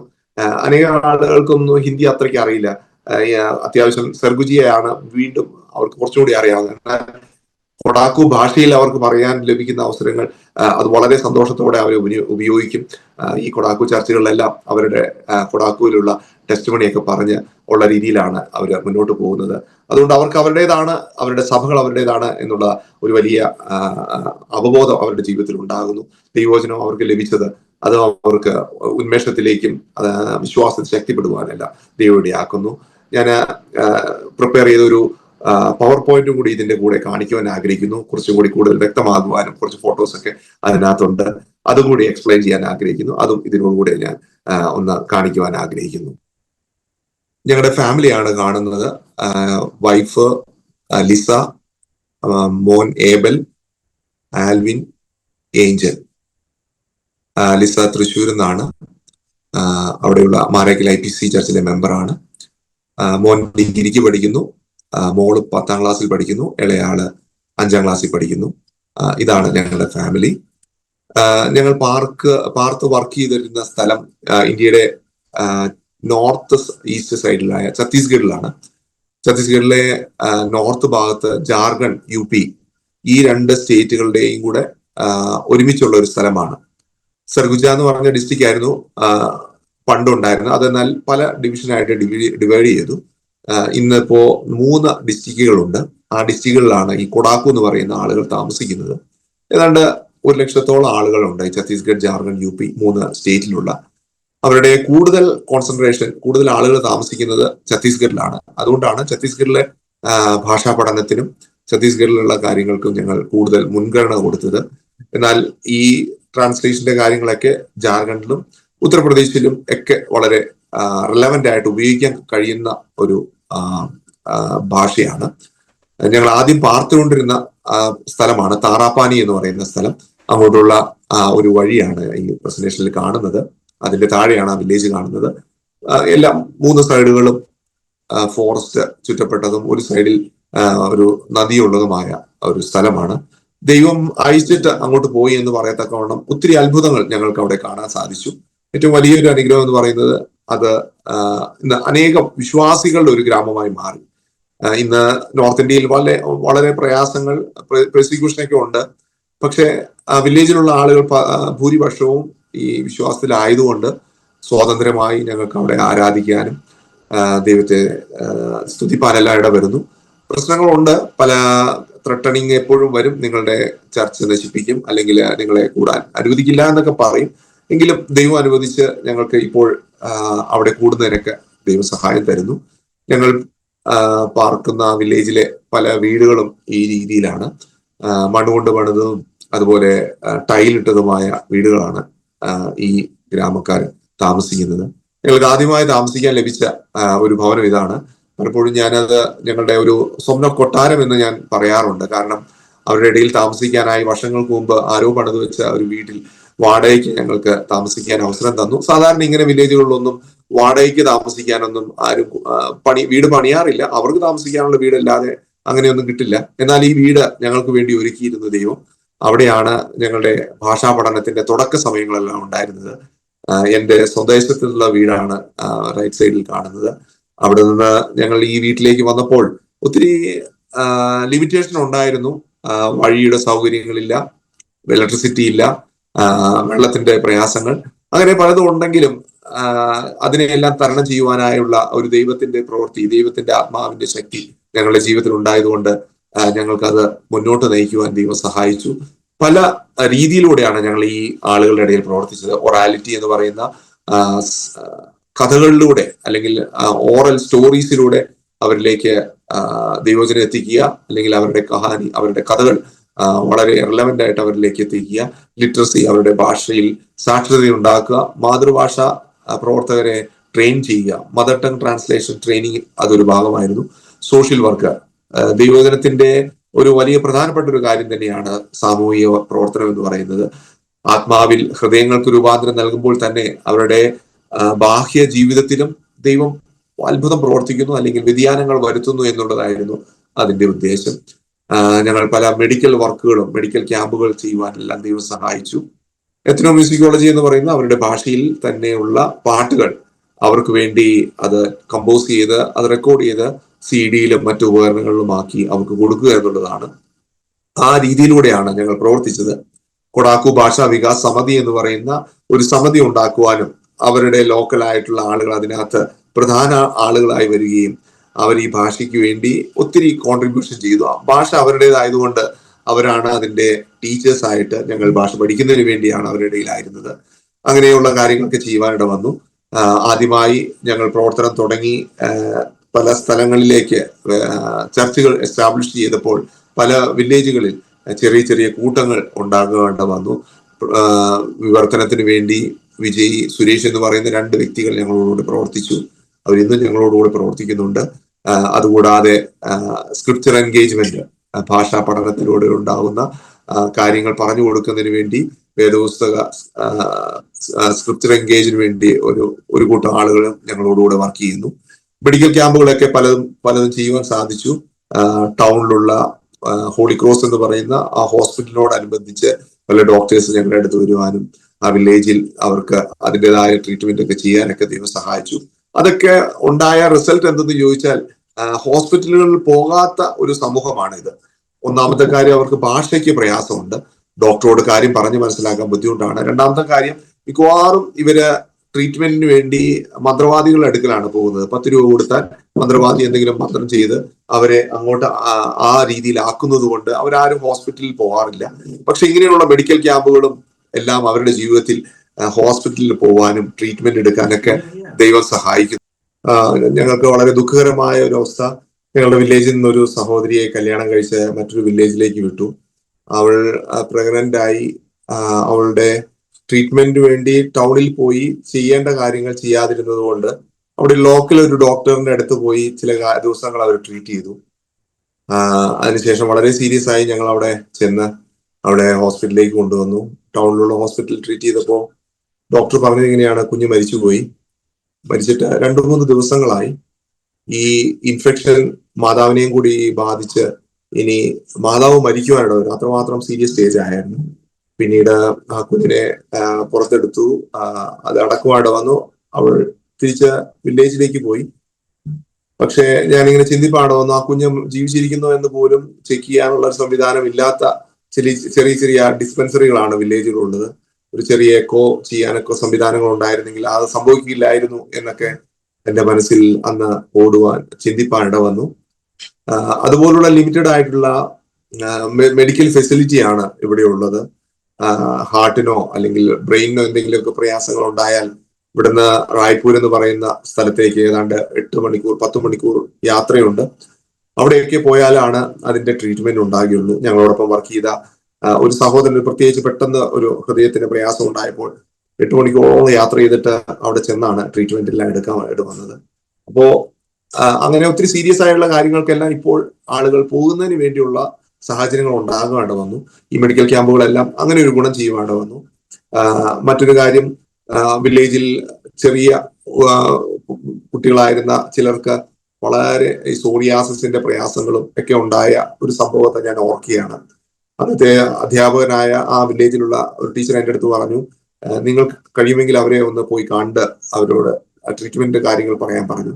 ഞാൻ അവിടെ ചെന്നപ്പോൾ വളരെ ശരീരം മുഴുവൻ വിണ്ടുകീറി പ്രയാസത്തോടെ ആയിരിക്കുന്ന 3 കുഞ്ഞുങ്ങളെയാണ് കണ്ടത്. പെട്ടെന്ന് തന്നെ ടൗണിൽ പോയി ഞാൻ എന്റെ ബൈക്കിൽ കൊണ്ടുപോകാൻ നോക്കി. പക്ഷെ ആ ബൈക്കിൽ അവർക്ക് ഇരിക്കാൻ സാധിക്കില്ല, അവർക്ക് കിടന്ന് പോകാൻ പറ്റുള്ളൂ. ടൗണിൽ പോയി അവിടെയുള്ള ഒരു ഹെൽത്ത് സെന്ററിലെ ആളുകളോട് പറഞ്ഞു. അവർ പറഞ്ഞു ആംബുലൻസ് വിടാം, പക്ഷെ പെട്രോൾ ഡീസൽ അടിച്ചു തരണം. അതെല്ലാം അടിച്ചു. ഞങ്ങൾ വില്ലേജിൽ നിന്ന് ആ കുഞ്ഞിനെ കൊണ്ടുപോയി. ഡോക്ടർ വളരെയധികം ദേഷ്യപ്പെട്ടു, എന്തുകൊണ്ടാണ് ഇത്ര സീരിയസ് ആയി നിങ്ങൾ വില്ലേജിൽ ഇരുന്നതെന്നെല്ലാം പറയാണ്ട് വന്നു. ആ വീട്ടിലുള്ള എല്ലാ കാര്യങ്ങളും അല്ലെങ്കിൽ അവരുപയോഗിക്കുന്ന ബെഡ്ഷീറ്റും അതെല്ലാം കത്തിച്ചു കളഞ്ഞു. അവരുടെ എല്ലാം പുതിയതായിട്ടുള്ള കാര്യങ്ങൾ തുടങ്ങി. ഇന്ന് ആ കുഞ്ഞ് ഏതാണ്ട് 10-20 വയസ്സായി. ഇന്ന് ഞങ്ങളോടൊപ്പം ഉണ്ട്. അവൻ നല്ല ആരോഗ്യവാനായിട്ട് നിൽക്കുന്നു. ഞാൻ പറഞ്ഞതിന്റെ കാര്യം, ചില ഇൻഫർമേഷനൊക്കെ അവർക്ക് കിട്ടിക്കഴിഞ്ഞാൽ അവരുടെ ജീവിതത്തിൽ ഒത്തിരി നിത്യമായി ജീവിക്കാനുള്ള ഒരു ലോങ് ലൈഫിന് വേണ്ടിയുള്ള കാര്യങ്ങൾ ഉണ്ടാകുന്നു. എപ്പോഴും ചൈൽഡ് ഡെത്ത് ഒക്കെ, പ്രീ മെച്യൂർ ഡെത്ത് ഒക്കെ എപ്പോഴും സംഭവിക്കുന്ന വില്ലേജുകളാണ് ഈ ആളുകളുടെ പല വില്ലേജിലും ഉണ്ടാകുന്നത്. ഈ ഒരു ഫോട്ടോ എന്ന് പറയുന്നത് കുട്ടൻപാറ എന്ന് പറയുന്ന ഒരു ചർച്ചിലുള്ള ഒരു വിശ്വാസികളാണ്. വളരെ പ്രയാസത്തിലൂടെ കടന്നു പോകുന്ന ഒരു സമയമാണ് ഇപ്പോൾ. പക്ഷെ അവരിപ്പോൾ ഒരു ചെറിയ ചർച്ച് ബിൽഡിംഗ് പോലെ പണിത് അവിടെ ഇരുന്ന് പ്രാർത്ഥിക്കുവാൻ വേണ്ടിയുള്ള അനുവാദമാണ് ഇപ്പോൾ നൽകിയിരിക്കുന്നത്. വീടുകളിലുള്ള പ്രാർത്ഥനകളെല്ലാം ഇന്ന് ഇപ്പോൾ ഛത്തീസ്ഗഡില് അല്ലെങ്കിൽ ഞങ്ങൾ താമസിക്കുന്ന ഈ സൂരജ്പൂർ, സർഗുജ, ബൽറാംപൂർ ഡിസ്ട്രിക്റ്റുകളിൽ കളക്ടർ വഴിയായിട്ട് നിർത്തിയിരിക്കുകയാണ്. അതുകൊണ്ട് വീടുകളിലുള്ള പ്രാർത്ഥനകളെല്ലാം സ്റ്റോപ്പ് ചെയ്ത് നിങ്ങൾ ചർച്ച് ബിൽഡിംഗ് പണിത് മാറണമെന്നാണ് പറഞ്ഞിരിക്കുന്നത്. അല്ലെങ്കിൽ വീടുകളിൽ വന്ന് അവരെ പ്രയാസപ്പെടുത്തി അങ്ങോട്ട് ബുദ്ധിമുട്ട് ആക്കാനുള്ള സാഹചര്യങ്ങൾ ഒത്തിരിയാണ് ഇവിടെയുള്ളത്. അതോടൊപ്പം തന്നെ ലിറ്ററസിക്ക് വേണ്ടിയുള്ള പുസ്തകങ്ങളൊക്കെ ചെയ്യുവാൻ ദൈവം സഹായിച്ചു. 2014 ലൂക്കോസിന്റെ സുവിശേഷവും തീത്തോസിന്റെ ലേഖനവും അവരിലേക്ക് ട്രാൻസ്ലേറ്റ് ചെയ്ത് കൊടുക്കുകയാണ്. ഇതാണ് ആദ്യമായി ആ ഭാഷയിലുണ്ടായ ഒരു പ്രിന്റഡ് ബുക്ക് എന്ന് പറയുന്നത്. ഇത് അവരുടെ ജീവിതത്തിൽ ആദ്യമായി ലഭിച്ചതുകൊണ്ട് വളരെ സന്തോഷത്തോടെ അവർ സ്വീകരിച്ചു. അതിനിടയിൽ കുറെ ആളുകൾ വിശ്വാസത്തിൽ വന്നപ്പോഴേക്കും പല ബൈബിൾ കോളേജുകളിൽ നിന്നും വൈവാനിൽ നിന്നും എല്ലാം പല ആളുകൾ വന്നു, ഞങ്ങളെ സഹായിച്ചു. അങ്ങനെ അനേകം പേർ വിശ്വാസത്തിൽ വന്നു, യുവാക്കൾ വിശ്വാസത്തിൽ വന്നു. പല സ്ഥലങ്ങളിൽ ദൈവത്തെ ആരാധിക്കുന്ന കൂട്ടങ്ങൾ ഉണ്ടായി. മന്ത്രവാദികളും അവരെല്ലാം ദൈവത്തിലേക്ക് വരുവാനെല്ലാം ദൈവം സഹായിച്ചു. രാത്രികാലങ്ങളിൽ പല വില്ലേജുകളിലും പ്രാർത്ഥനാ മീറ്റിങ്ങുകൾ നടക്കുന്നത് പതിവാണ്. ബുധനാഴ്ച ആഴ്ചയിൽ ഒരിക്കൽ കോട്ടേജ് മീറ്റിംഗ് പോലെ നടക്കും. ഞാൻ അപ്പോഴൊക്കെ ചിന്തിച്ചിട്ടുണ്ട്, തുടക്ക സമയങ്ങളിൽ രാത്രിയിലൂടെയോ അല്ലെങ്കിൽ രാവിലെയൊക്കെ പോകുമ്പോൾ വീടുകളിലുള്ള ഭാര്യ ഭർത്താക്കന്മാർ തമ്മിലുള്ള വഴക്കുകളും കുഞ്ഞുങ്ങളെല്ലാം തല്ലുന്നതും അല്ലെങ്കിൽ മദ്യപിച്ച് വളരെ പ്രശ്നം ഉണ്ടാക്കുന്ന ഒരു സാഹചര്യങ്ങളാണ് കാണാറ്. എന്നാൽ ഇന്ന് ആ വില്ലേജിലൂടെയൊക്കെ പോകുമ്പോൾ രാവിലെ ദൈവത്തെ പാടി സ്തുതിക്കുന്ന പാട്ടുകൾ കേൾക്കുകയും രാത്രികാലങ്ങളിലൊക്കെ അവരുടെ കുടുംബ പ്രാർത്ഥനയെ കേൾക്കുമ്പോൾ വളരെ സന്തോഷത്തോടെ ദൈവത്തെ സ്തുതിപ്പാനൊക്കെ ഇടവന്നിട്ടുണ്ട്. അവരുടെ ജീവിതത്തിലുള്ള ആ സമൂഹത്തിലുള്ള മാറ്റം, ദൈവത്തിന്റെ പ്രവൃത്തി എത്ര വലുതാണെന്ന് ഒക്കെ എനിക്ക് ചിന്തിപ്പാട് വന്നിട്ടുണ്ട്. ചെറിയ ചെറിയ ഗ്രൂപ്പുകളായിട്ട് അവരെ ഈ യേശുവിനെ കുറിച്ചുള്ള കഥകൾ അങ്ങോട്ടും ഇങ്ങോട്ടൊക്കെ ഷെയർ ചെയ്യുവാനായിട്ട് വന്നു. അത് അവരുടെ ജീവിതത്തിൽ യേശുവിനെ അറിയുവാനും അനേക സ്ഥലങ്ങളിൽ സഭകൾ തുടങ്ങുവാനൊക്കെ ദൈവം സഹായിച്ചു. സാമൂഹ്യ പ്രവർത്തനം എന്ന് പറയുമ്പോൾ വില്ലേജിലെ ഹെൽത്ത് ആൻഡ് ഹൈജീനിക്കിന് വേണ്ടിയൊക്കെ ഉള്ള പല ക്ലാസ്സുകൾ കണ്ടക്ട് ചെയ്യാനൊക്കെ ദൈവം സഹായിച്ചിട്ടുണ്ട്. അതുമൂലം അവരുടെ ജീവിതത്തിൽ വസ്ത്രധാരണത്തിലൊക്കെ വ്യത്യാസം വന്നു. ഞങ്ങൾ പലപ്പോഴും നാട്ടിൽ നിന്ന് വരുമ്പോഴും അല്ലെങ്കിൽ നാട്ടിൽ നിന്ന് അനേകം പേരൊക്കെ ചർച്ചകളൊക്കെ ഹെൽപ്പ് ചെയ്യുമ്പോൾ പഴയ വസ്ത്രങ്ങളൊക്കെ കൊണ്ടുവന്ന് ഡിസ്ട്രിബ്യൂട്ട് ചെയ്യാറുണ്ട്. അതെല്ലാം അവരുടെ ജീവിതത്തിൽ വലിയ വ്യത്യാസത്തിലേക്ക് വന്നു. സമൂഹം നോക്കുമ്പോൾ വസ്ത്രം ഇല്ലാതിരുന്ന ഒരു സമൂഹത്തിന് വസ്ത്രമായി അവര് ആളുകളുടെ ഇടയിലേക്ക് ഇടപെടുവാനുള്ള സാഹചര്യത്തിലേക്ക് വന്നു. പണ്ട് ഭയന്ന് ആളുകളിലേക്ക് ഓടിക്കൊണ്ടിരുന്ന സ്ത്രീകൾ ഇന്ന് സംസാരിക്കുവാനൊക്കെ ഉള്ള ത്രാണിയും ബലവും ഒക്കെ ആയിത്തീരുവാണ്ട് വന്നു. ട്രീറ്റ് ചെയ്യാനായി ഹോസ്പിറ്റലിൽ പോകാണ്ട് വന്നു. ഇന്ന് ഞങ്ങളോടൊപ്പം തന്നെ ഒരു ട്രീറ്റ്മെന്റിന് വേണ്ടി വന്ന ഒരു കുഞ്ഞ് ഞങ്ങളോടൊപ്പം ഉണ്ട്. ഇവിടെ അടുത്തുള്ള ഏതാണ്ട് 45 കിലോമീറ്റർ ദൂരെ നിന്നാണ് അവൻ വന്ന് ഞങ്ങളോടൊപ്പം താമസിക്കുന്നത്. അടുത്തുള്ള ഒരു ഹോസ്പിറ്റലാണ് ഹോളി ക്രോസ്. അവിടെയാണ് ആ ട്രീറ്റ്മെന്റ് ഒക്കെ നടക്കുന്നത്. അതിന് അനേകം ആളുകൾക്ക് അതിനുള്ള ധൈര്യം ലഭിക്കാണ്ട് വന്നു. സംഗീത ശുശ്രൂഷയ്ക്ക് വേണ്ടി അനേകം ആളുകളെ റെക്കോർഡിങ്ങിന് വേണ്ടി പ്രിപ്പയർ ചെയ്തു. അതിനുവേണ്ടി ഒത്തിരി കൺസൾട്ടന്റ് അല്ലെങ്കിൽ അതിന്റെ എക്സ്പീരിയൻസ് ആയിട്ടുള്ള ആളുകൾ ഞങ്ങളെ സഹായിച്ചിട്ടുണ്ട്. ആദ്യമായി അവരുടെ സമൂഹത്തിലേക്ക് പാട്ടുപുസ്തകവും CD ഒക്കെ റെക്കോർഡ് ചെയ്ത് കൊടുക്കുവാൻ ദൈവം സഹായിച്ചു. അത് അവരുടെ ജീവിതത്തിൽ വിശ്വാസികൾക്ക് മാത്രമല്ല അവിശ്വാസികൾക്കും വളരെ സന്തോഷമാണ്. പാട്ട് വളരെ ഇൻഫ്ലുവൻസ് ചെയ്യുന്നു. ഇവരുടെ സാമൂഹിക ജീവിതത്തിൽ പാട്ടും ഡാൻസും എന്ന് പറയുന്നത് ഒരു പ്രധാനപ്പെട്ട കാര്യമാണ്. അത് അവർക്ക് ഒഴിച്ചുകൂടാൻ പറ്റാത്ത ഒരു ഇതായതുകൊണ്ട് അവർ വിശ്വാസത്തിൽ കടന്നു വരുമ്പോഴും അവർക്കത് നന്നായി പ്രയോജനപ്പെടുവാൻ വന്നിട്ടുണ്ട്. അവരുടെ ഹൃദയത്തിന്റെ ഭാഷയിൽ അത് ഹൃദയത്തിലേക്ക് എത്തുവാനൊക്കെ ദൈവം സഹായിച്ചു. ജീസസ് ഫിലിം അവരുടെ ഭാഷയിലേക്ക് ട്രാൻസ്ലേറ്റ് ചെയ്യുവാനും അത് ഡബ് ചെയ്ത് നല്ല ഫിലിം പോലെ കാണുന്നത് കൊണ്ട് അവർക്ക് പെട്ടെന്ന് കാര്യങ്ങൾ മനസ്സിലാക്കുവാൻ ഇടവരുന്നു എന്നുള്ളതാണ് അതിന്റെ ഒരു വലിയ അനുഗ്രഹം. നക്സലിസം വളരെ പ്രലവന്റ് ആയിരുന്നു. ഞങ്ങൾ ആദ്യമായി 2005 ഈ വില്ലേജിലേക്കൊക്കെ വരുന്നതിന് മുമ്പ് വളരെ ദൂരം സഞ്ചരിച്ച് വില്ലേജിലേക്ക് കയറുന്ന സമയത്തായിരിക്കും പറയുന്നത് നക്സൽ ബന്ധാണ്. വളരെ ദുഃഖത്തോടെ അവിടെ നിന്നൊക്കെ മടങ്ങിപ്പോയ അതുവരെയും വന്നിട്ട് മടങ്ങിപ്പോയ അവസ്ഥകളൊക്കെ ഉണ്ട്. ആ കാലഘട്ടങ്ങളിൽ അവര് വളരെയധികം സ്ട്രോങ് ആയിരുന്നു. പക്ഷെ ഇപ്പോ അത് വളരെ ശക്തി കുറഞ്ഞു. ഞങ്ങളുടെ ഭാഷയിലുള്ള ഒരു പ്രധാന നേതാവിനെ സംവദിക്കാനിട വന്നു. അതോടുകൂടി ഞങ്ങളുടെ ആളുകൾ അതിൽ നിന്നെല്ലാം പിന്മാറി. അവർക്ക് നക്സലിസം വളരെ ഭയത്തോടെയാണ് അവർ നോക്കുന്നത്. കാരണം പോലീസിന്റെ ഭാഗത്തു നിന്നും നക്സലൈറ്റ്സിന്റെ ഭാഗത്തു നിന്നും എല്ലാം ഒത്തിരി നെഗറ്റീവ് ആയിട്ടുള്ള റിയാക്ഷൻസ് ആണ് അവർക്കുണ്ടായത്. രണ്ടുപേരെയും പ്രീതിപ്പെടുത്തി നിൽക്കുവാൻ വളരെ ബുദ്ധിമുട്ടായിരുന്നു. എന്നാൽ അതിനെല്ലാം ഒത്തിരി മാറി അവർ വളരെ സ്വതന്ത്രമായി ചിന്തിപ്പാനും സ്വതന്ത്രമായി നിൽക്കാനൊക്കെ ദൈവം സഹായിച്ചു. ലേണിംഗ് സെന്ററും അതുപോലെ കുഞ്ഞുങ്ങൾക്ക് വേണ്ടിയുള്ള പല കാര്യങ്ങൾ സൺഡേ സ്കൂളൊക്കെ ചെയ്യുവാൻ ദൈവം സഹായിച്ചു. ഇന്ന് അവരെല്ലാം ഒത്തിരി പഠിച്ച് നല്ല നിലയിലേക്ക് ആകുവാനൊക്കെ ദൈവം ഇടയാക്കിയതിൽ ദൈവത്തെ ഞങ്ങൾ സ്തുതിക്കുന്നു.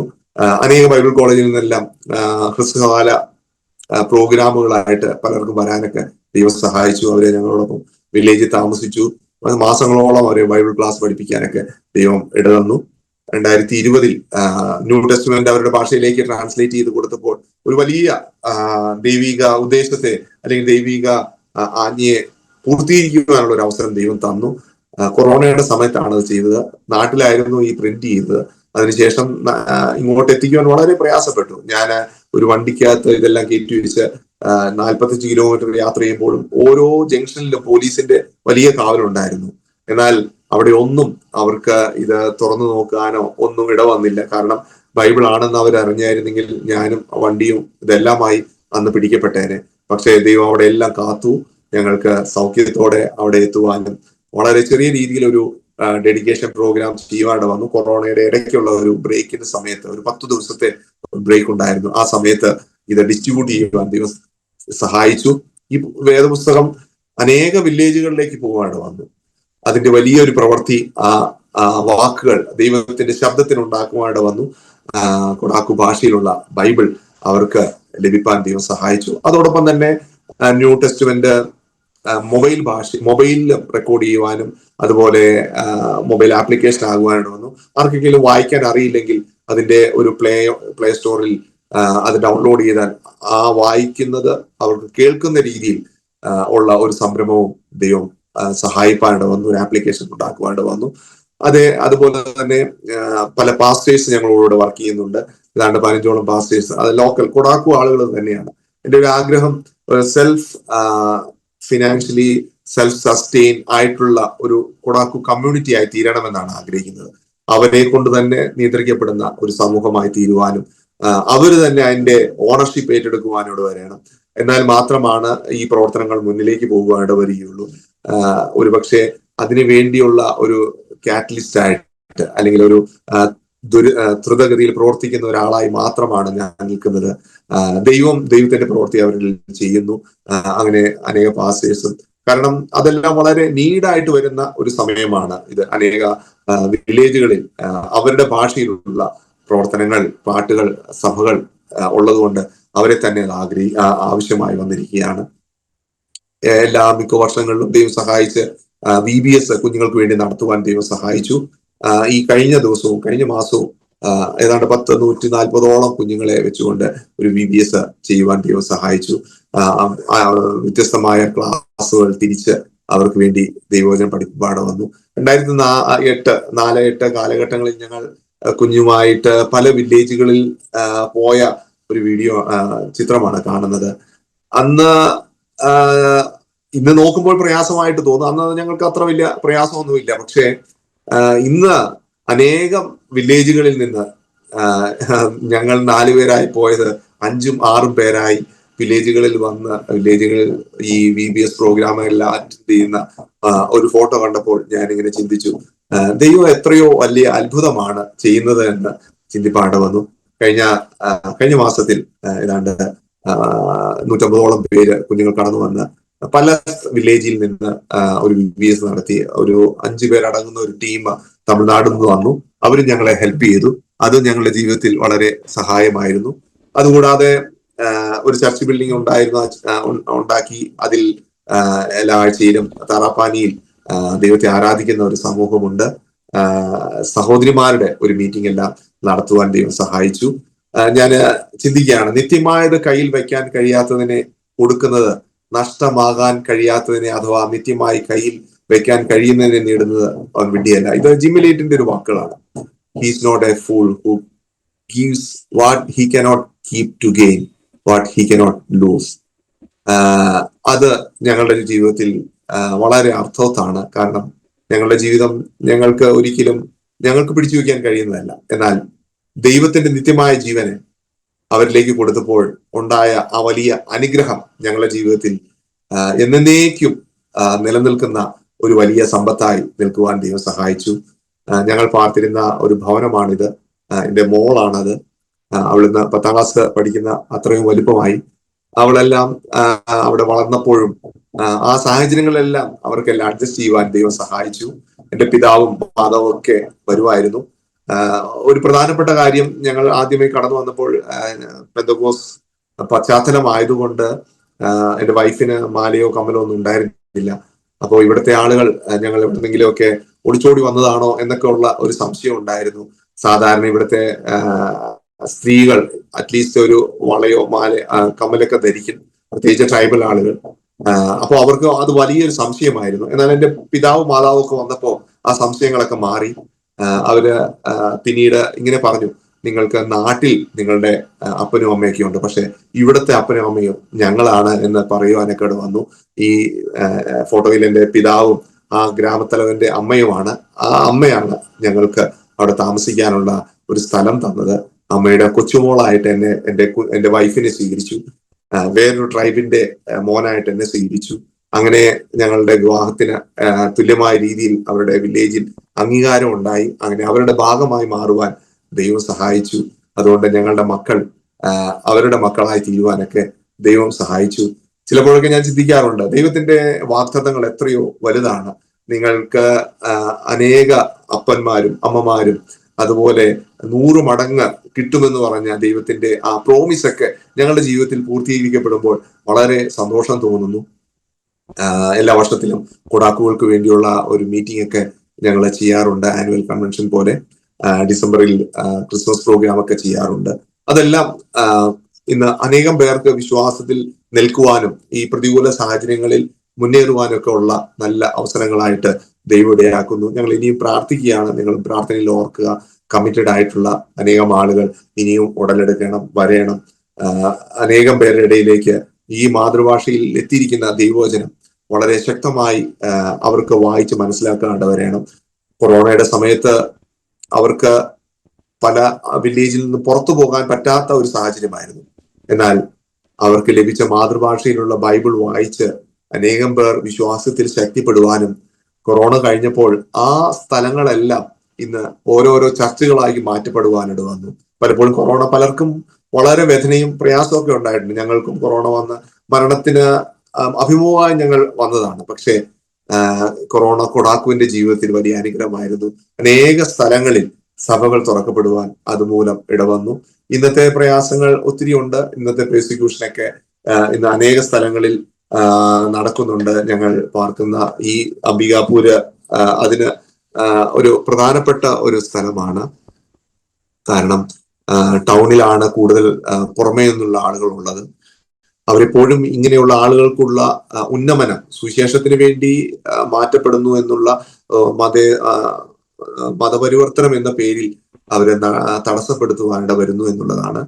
കഴിഞ്ഞ 2 വർഷത്തിനു മുമ്പ് ഞാൻ കുറച്ച് കുഞ്ഞുങ്ങളെ പഠിപ്പിക്കുന്നതിന് വേണ്ടി നാട്ടിലേക്ക് കൊണ്ടുപോയതാണ്. പെട്ടെന്ന് തന്നെ എന്നെ ബസ്സിൽ വെച്ച് പോലീസ് അറസ്റ്റ് ചെയ്തു. പിന്നീട് കുറച്ച് നാളുകൾ ആ കേസ് തുടരുവാനിട വന്നു. ഞങ്ങളുടെ കയ്യിൽ എല്ലാ രേഖകളും ഉണ്ടായിരുന്നു. ആ കുഞ്ഞുങ്ങൾ പോവാൻ സംബന്ധിച്ച് അവരുടെ പാരന്റ്സും ഇവിടെ തന്നെ ഉണ്ടായിരുന്നു. അതുകൊണ്ട് 3 ദിവസങ്ങൾ ആയിരുന്നു പോലീസ് സ്റ്റേഷനിൽ ഞാൻ ഉണ്ടായിരുന്നത്. മാനസികമായും ശാരീരികമായൊക്കെ ഒത്തിരി പീഡനങ്ങളിലൂടെ എല്ലാം കടന്നു പോകേണ്ടതായി വന്നു. പക്ഷെ അതെല്ലാം ദൈവം നന്മയ്ക്കായി മാറ്റുന്നു, അല്ലെങ്കിൽ ദൈവം നന്മയ്ക്കായി ചെയ്യുന്നു എന്ന് ഞാൻ തിരിച്ചറിയുന്നു. എന്റെ പിതാവ് ഒരു പോലീസ് ഉദ്യോഗസ്ഥനാണ്. നാട്ടിൽ ഞാൻ വളരെ ഒരു ഹൈ പ്രൊഫൈൽ രീതിയിലാണ് ജീവിക്കുന്നത്. എന്നാൽ ഇവിടെ വന്നപ്പോൾ ഞാനൊരു ക്രിമിനലായി എന്നുള്ളതാണ് എൻ്റെ ജീവിതം കൊണ്ട് ഞാൻ മനസ്സിലാക്കിയത്. പലപ്പോഴും പൗലോസ് പറയുന്ന വാക്കുകൾ, ക്രിസ്തുവിൽ ഞാൻ ബദ്ധനായിരിക്കുന്നു എന്ന് പറയുമ്പോൾ അതിന്റെ ആഴം എത്ര വലുതെന്ന് ഞാൻ ചിലപ്പോഴൊക്കെ ചിന്തിക്കാറുണ്ട്. പക്ഷേ ദൈവത്തിന്റെ പ്രവൃത്തി നമ്മളിലുള്ള ബലഹീനതയിൽ തികഞ്ഞു വരുന്നതാണ് എന്ന് പലപ്പോഴും ഞാൻ മനസ്സിലാക്കുന്നു.